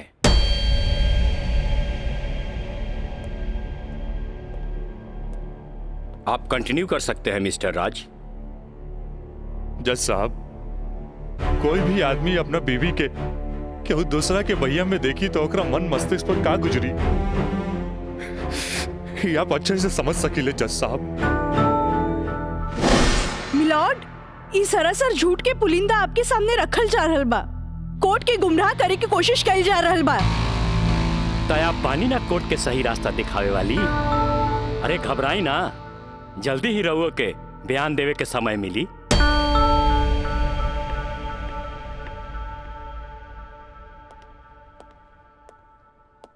यू कंटिन्यू मिस्टर राज।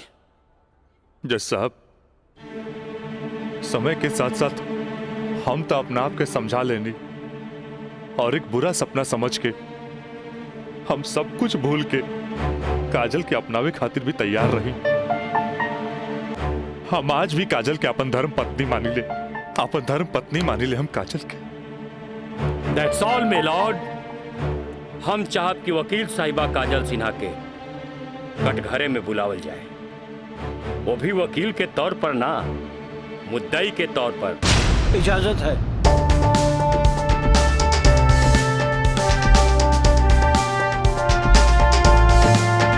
जाइए आप बैठिए। हाँ तो काजल सिन्हा जी, हम चाहत कि आपन प्रेम कहानी अपने ही जुबान से बयां करी। जज साहब, ये बात सच है कि हम राज से प्रेम करे लगनी। मतलब ई कि और पहले केहू से प्रेम करत रहनी, बाद में राज से प्रेम करे लगली? जी ना, पहले हम राज से नफरत करत रही, बुझनी? अच्छा अच्छा, तो नफरत प्रेम में बदल गई? जज साहब, हम अपन मर्जी से ब्याह खातिर राजी हो गई नी और माई बाबूजी के बिना बतैले ब्याह कैनी, जे बहुत बड़ भूल रहे। ब्याह कैनी तो सुहाग रात तो मनैले होई बुना। आई बताई, मर्जी से कि बिना मर्जी से मनैले रहलू? वकील साहब, दुनिया की हर लड़की जब अपन मर्जी से बिहाईली तो उस सुहागरात भी अपन मर्जी से ही मनावेली ना। हम ए से पूछत रही कि जब सुहाग रात मनावत रहलू तब बगल के कमरा में राज के दोस्त मयंक रहलन ना। तका भइल, मयंक के हम शुरू से देवर के तौर पे देखत रही। अरे देखत भी रही कि मानत भी रही? मानत भी रही वकील साहब, मानत भी रही। जज साहब, यहाँ तक की कहानी तो महज एक कहानी बा जे हर लड़की के जीवन में आवेला। बाकी सेक्शन 420 तो यहाँ से शुरू हो गई कि एगो पति विश्वास में लेके अपन पत्नी के देवर के संगे छोड़ के चल जाला और उहे देवर अपन भाभी के इज्जत के तार तार करे में हर मुमकिन कोशिश लगा देला। बेचारी औरत कैसे भी अपन इज्जत और जान बचा के भाग चलेली और फिर पति मिल जाला और वही कहला कि जे कुछ भी भइला ओकर नाम अब तू रेप तो ना दे सकीलू, काहे कि वो शादी के बाद भइला।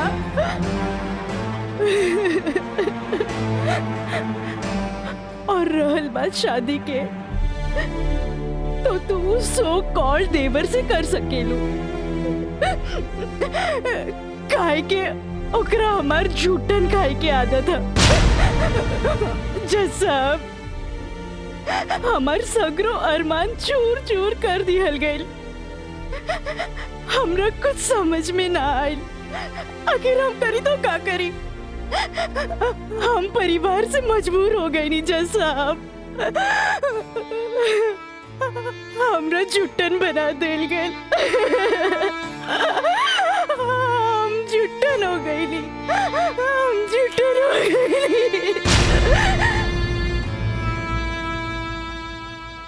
मिलॉर्ड, अब इनका मेलोड्रामा झूठ हो या साच, इससे साफ जाहिर होला ई झूठन कहां बारी। जबकि हमार मुवक्किल मिलोड एक झूठा सपना समझ के इनका के अपनावे खातिर तैयार बा। इतना ही ना मिलोड, हमार मुवक्किल के पिताजी जगदम्बिका पाल जी एक लिखित बयान में मिलोड इनका के बहू बनावे खातिर तैयार बाड़े। इली काजल, जबकि राज, उसके परिवार और यहाँ तक कि उसके पिता भी तुम्हें एक्सेप्ट करने के लिए राजी है, फिर तुम्हें क्या प्रॉब्लम है?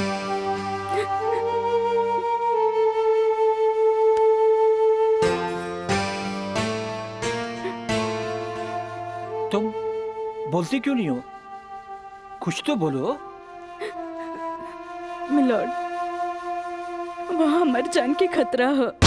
वाह मिलॉर्ड वाह, जौन परिवार के जिला जवार में रिस्पेक्ट बा, जौन परिवार पर आज तक कोनो क्रिमिनल केस नहीं थे, आ वो परिवार के साथ इनकर जान के खतरा बा। Now picture is very clear milord. जज साहब, हम वकील साहब से ई पूछे के चाहतनी, जब इनकर मुवक्किल और उनकर पूरा परिवार वो लड़की के एक्सेप्ट करे के रेडी बा, तब उनकर घर में दूसर शादी की तैयारी काहे चलत रहे? हमरा त लागता कि ई लोग कानून के अंधा समझ के ओके बेवकूफ बनावे चलल बा। आज के लिए कोर्ट मुअत्तल की जाती है। The court is adjourned for further dates.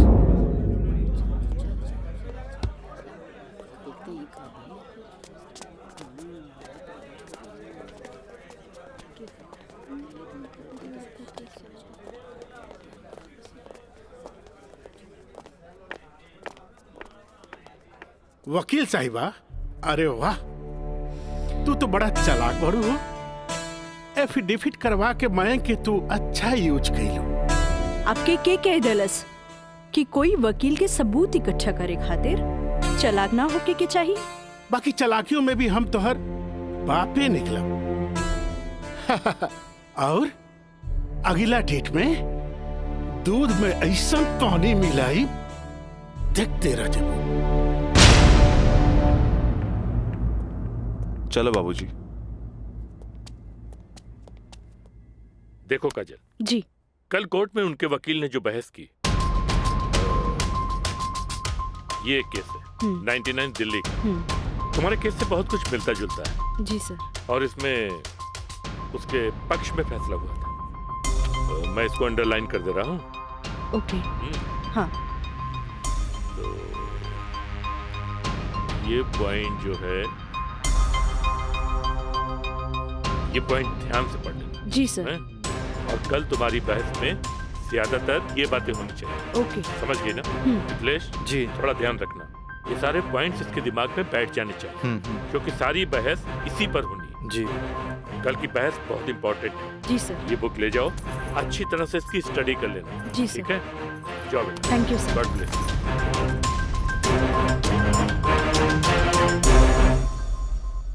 आँख कहेली कि एक नया इंसान देख ले, लेकिन दिल कहेला कि ना।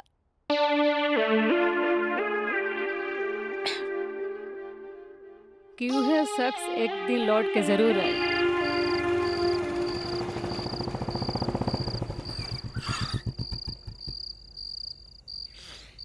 जफाव ने मारा, वफाव ने मारा। निराली, अरे निराली, मुझे तेरी अदाओं ने मारा।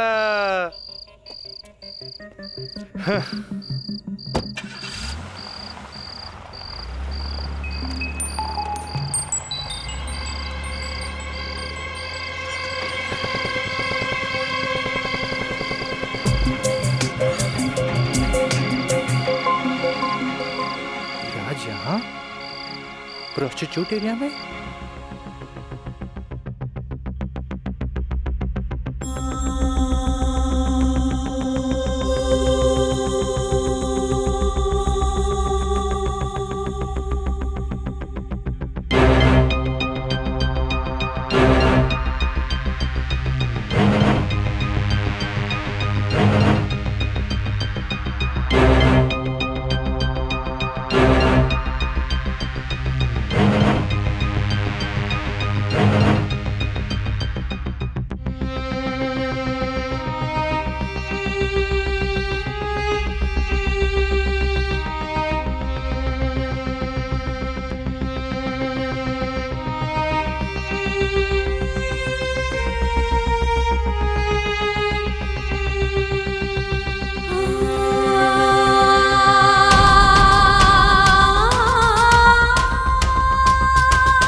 चाय भी और जल्दी आई। ठीक बा।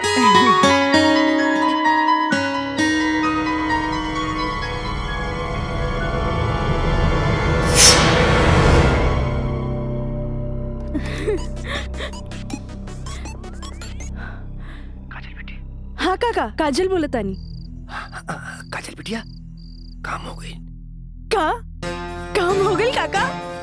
जल्दी से 3 कोनवा पर आ जा। ठीक है काका, आवा तानी। का बात है? केहू देखत तो नहीं खे। इला तहार दिहल कैमरा और ई रहल कैमरा के चिप बिटिया। हे भगवान, बहुत बचपुचा के आइल बानी ताकि केहू के शक ना हो। थैंक यू काका। अरे रिका बिटिया, देखा बिटिया, भगवान के घर में देर होला, अंधेर नहीं खे, और भगवान तारा बहुते कामयाबी दी है। अच्छा बिटिया जी। अच्छा बिटिया, हम जाता नहीं। ठीक बा।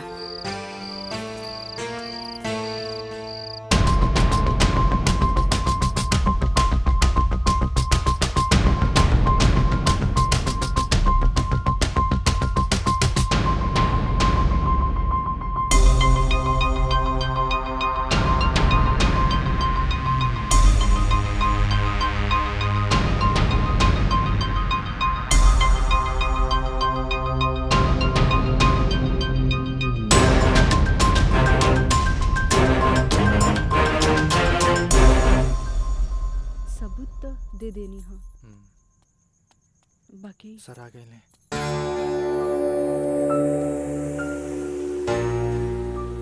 प्रणाम सर। खुश रह काजल। वो लोग समझ ले रहन की तमाशा होई, बाकी तू चुप रह के बाजिए पलट देलू हैं। तू जौन भी सबूत हमरा के देले रहलू, हम सब स्टडी कर ले बहुत सही है। I am proud of you बेटा। Thank you sir. God bless you. Mithilesh ji, कल कोर्ट पे मिले थे। ठीक बा सर। ठीक है, चलो। प्रणाम सर।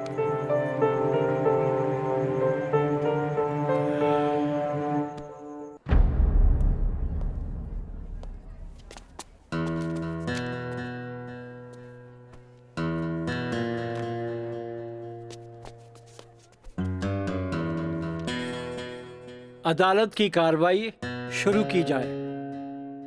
जा बेटा।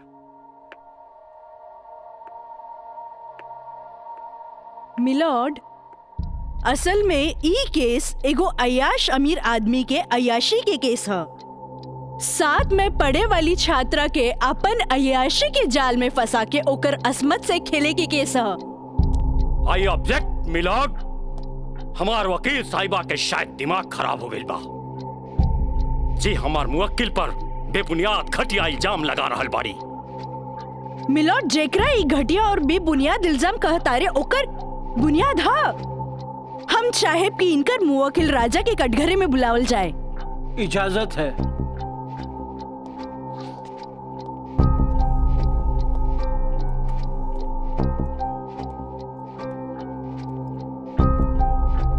जज साहब, ई उहे आदमी है जे लड़की के चाय के कुर्बा समझेला, जेके पिया और फेंक द। इनकर अयाशी के सबूत के तौर पर हम अपन एगो गवाह पेश करे के चाहतानी। इजाजत है। Thank you.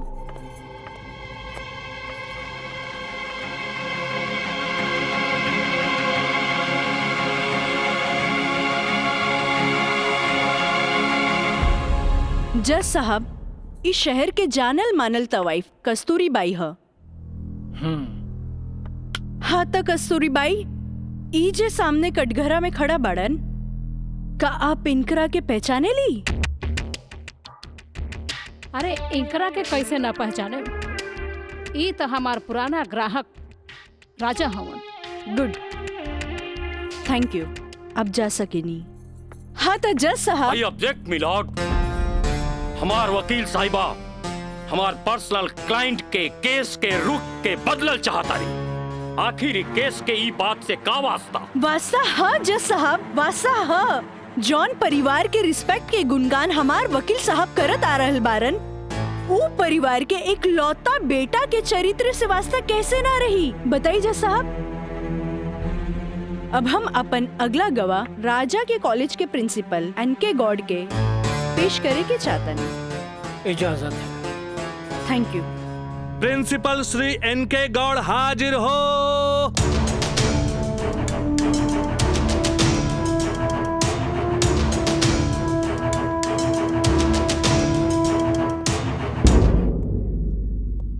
हाँ तो प्रिंसिपल साहब, आपकी कॉलेज की एक छात्रा काजल सिन्हा के साथ जब ई शख्स सरेआम छेड़खानी कैलस और जब वो आपसे रिपोर्ट करे के बाद पुलिस में जात रही, तब आप का कहनी?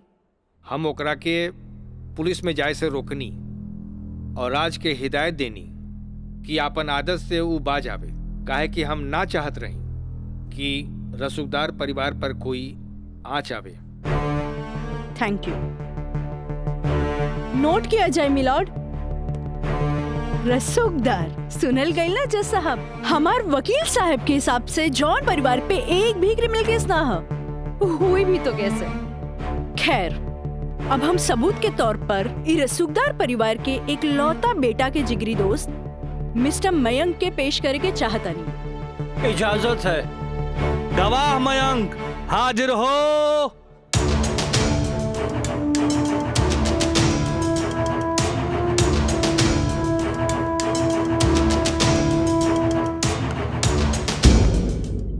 हाँ तो जज साहब। जज साहब, हमार वकील साहिबा खामोखा अदालत के वक्त के बर्बाद कर रहल बाड़ी और उस सवाल के जवाब देवल नहीं की चाहत जेमे बियाहता के पति और पति के पूरा परिवार बियाहता के रखे खातिर तैयार बा। तही बात में कौन जान के खतरा बा? बियाहता ई शख्स उहे आदमी बाड़न जेकर मदद से शादी जैसन पवित्र बंधन के आड़ में कानून के धोखा देवे के साजिश रचल गई, जेकर रचयिता बाड़े मिस्टर राजा और साथ देवे वाला बाड़े मिस्टर मयंक। हाँ तो मिस्टर मयंक, तू अपन जुबान से ही उस सो कॉल शादी के आंखों देखा हाल बतावा। वैसे मिलॉर्ड, सबूत के तौर पर हम अदालत में एगो वीडियो क्लिप पेश करे के चाहतन। Thank you sir. Objection milord, यहाँ कोनो टीवी शो नहीं खे। अखामोखा वकील साहिबा हमनी के और अदालत के वक्त के बर्बाद कर रहल बाड़ी।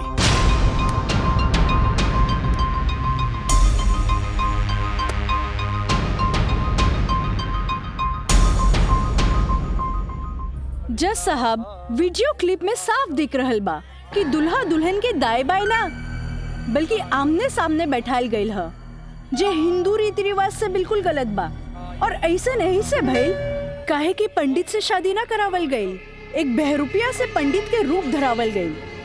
आप यही क्लिप के साथ पंडित के बयान खुद से देख ली। जज साहब, हम रेलवे कर्मचारी हैं, रुपया के लालच हमरा के नकली पंडित बने पर मजबूर कई देलस। जज साहब, हम एक गरीब आदमी बानी और पैसा का लालच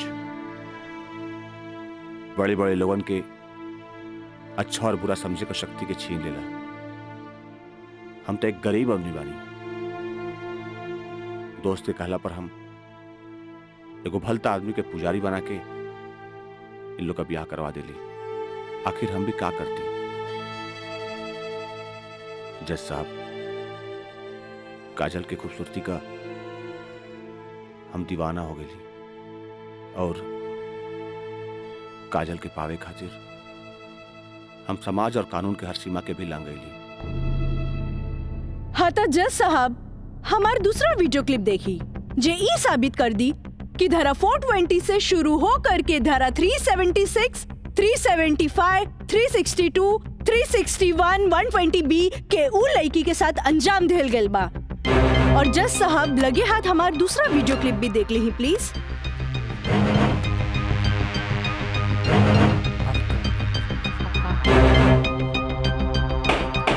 ऑर्डर ऑर्डर। हटाओ, हटाओ।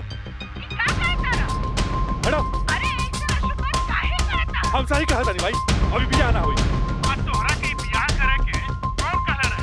तो का करती? वैसे ना मानत रहे तो हम कानून से बचे के खातिर बियाह के नौटंकी कर देनी। जाके ओकरा बुला के घर लिया। अरे बाबूजी, अगर ऐसे ला के खड़ा गई नू तो ऐसा कितना पतों से तारी घर बढ़ जाई बुझाई।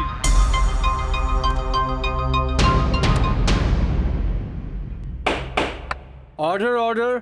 सारे गवाह और बयानात को मद्देनजर रखते हुए अदालत इस नतीजे पे पहुंची है कि मुजरिम का मकसद पहले से ही धोखाधड़ी से कहीं आगे था, क्योंकि उसका मकसद उस लड़की को धोखा ही नहीं देना था बल्कि उसके साथ शारीरिक संबंध स्थापित करना था। और यह भी साबित होता है कि मुलजिम ने बलात्कार को शादीशुदा जिंदगी को एक व्यवहारिक रूप देकर कानून को धोखा देने की कोशिश की है। इसलिए अदालत धारा 420 से बढ़कर इसे 376 एक रेप केस करार करती है और साथ ही महंग को इस अवैध कार्य में साथ देने के लिए धारा 120B को अदालत मुकर्रर करती है। धारा 376 के तहत मुलजिम राजा सिंह को 9 साल एवं उसके साथी महंग को धारा 120B के तहत 4 साल बामुशक्कत कारावास की सजा देती है और पंडित देवी दत्त को नौकरी से बर्खास्तगी के साथ IPC 34 एवं 120B के तहत 2 साल की सश्रम कारावास देती है। और अदालत जगदम्बिका पाल सिंह जैसे हर अमीर बाप को यह हिदायत देती है कि पुत्र के मुंह से उनके उल्टे सीधे कारनामों में बेटों का साथ न दे। और इन्हीं फैसलों के साथ अदालत आज बर्खास्त की जाती है। Thank you.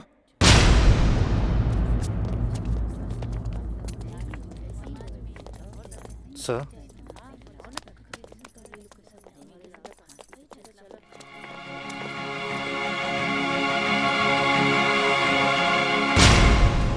ए बेटा, हम तोरा बिना हम कैसे जियब रे?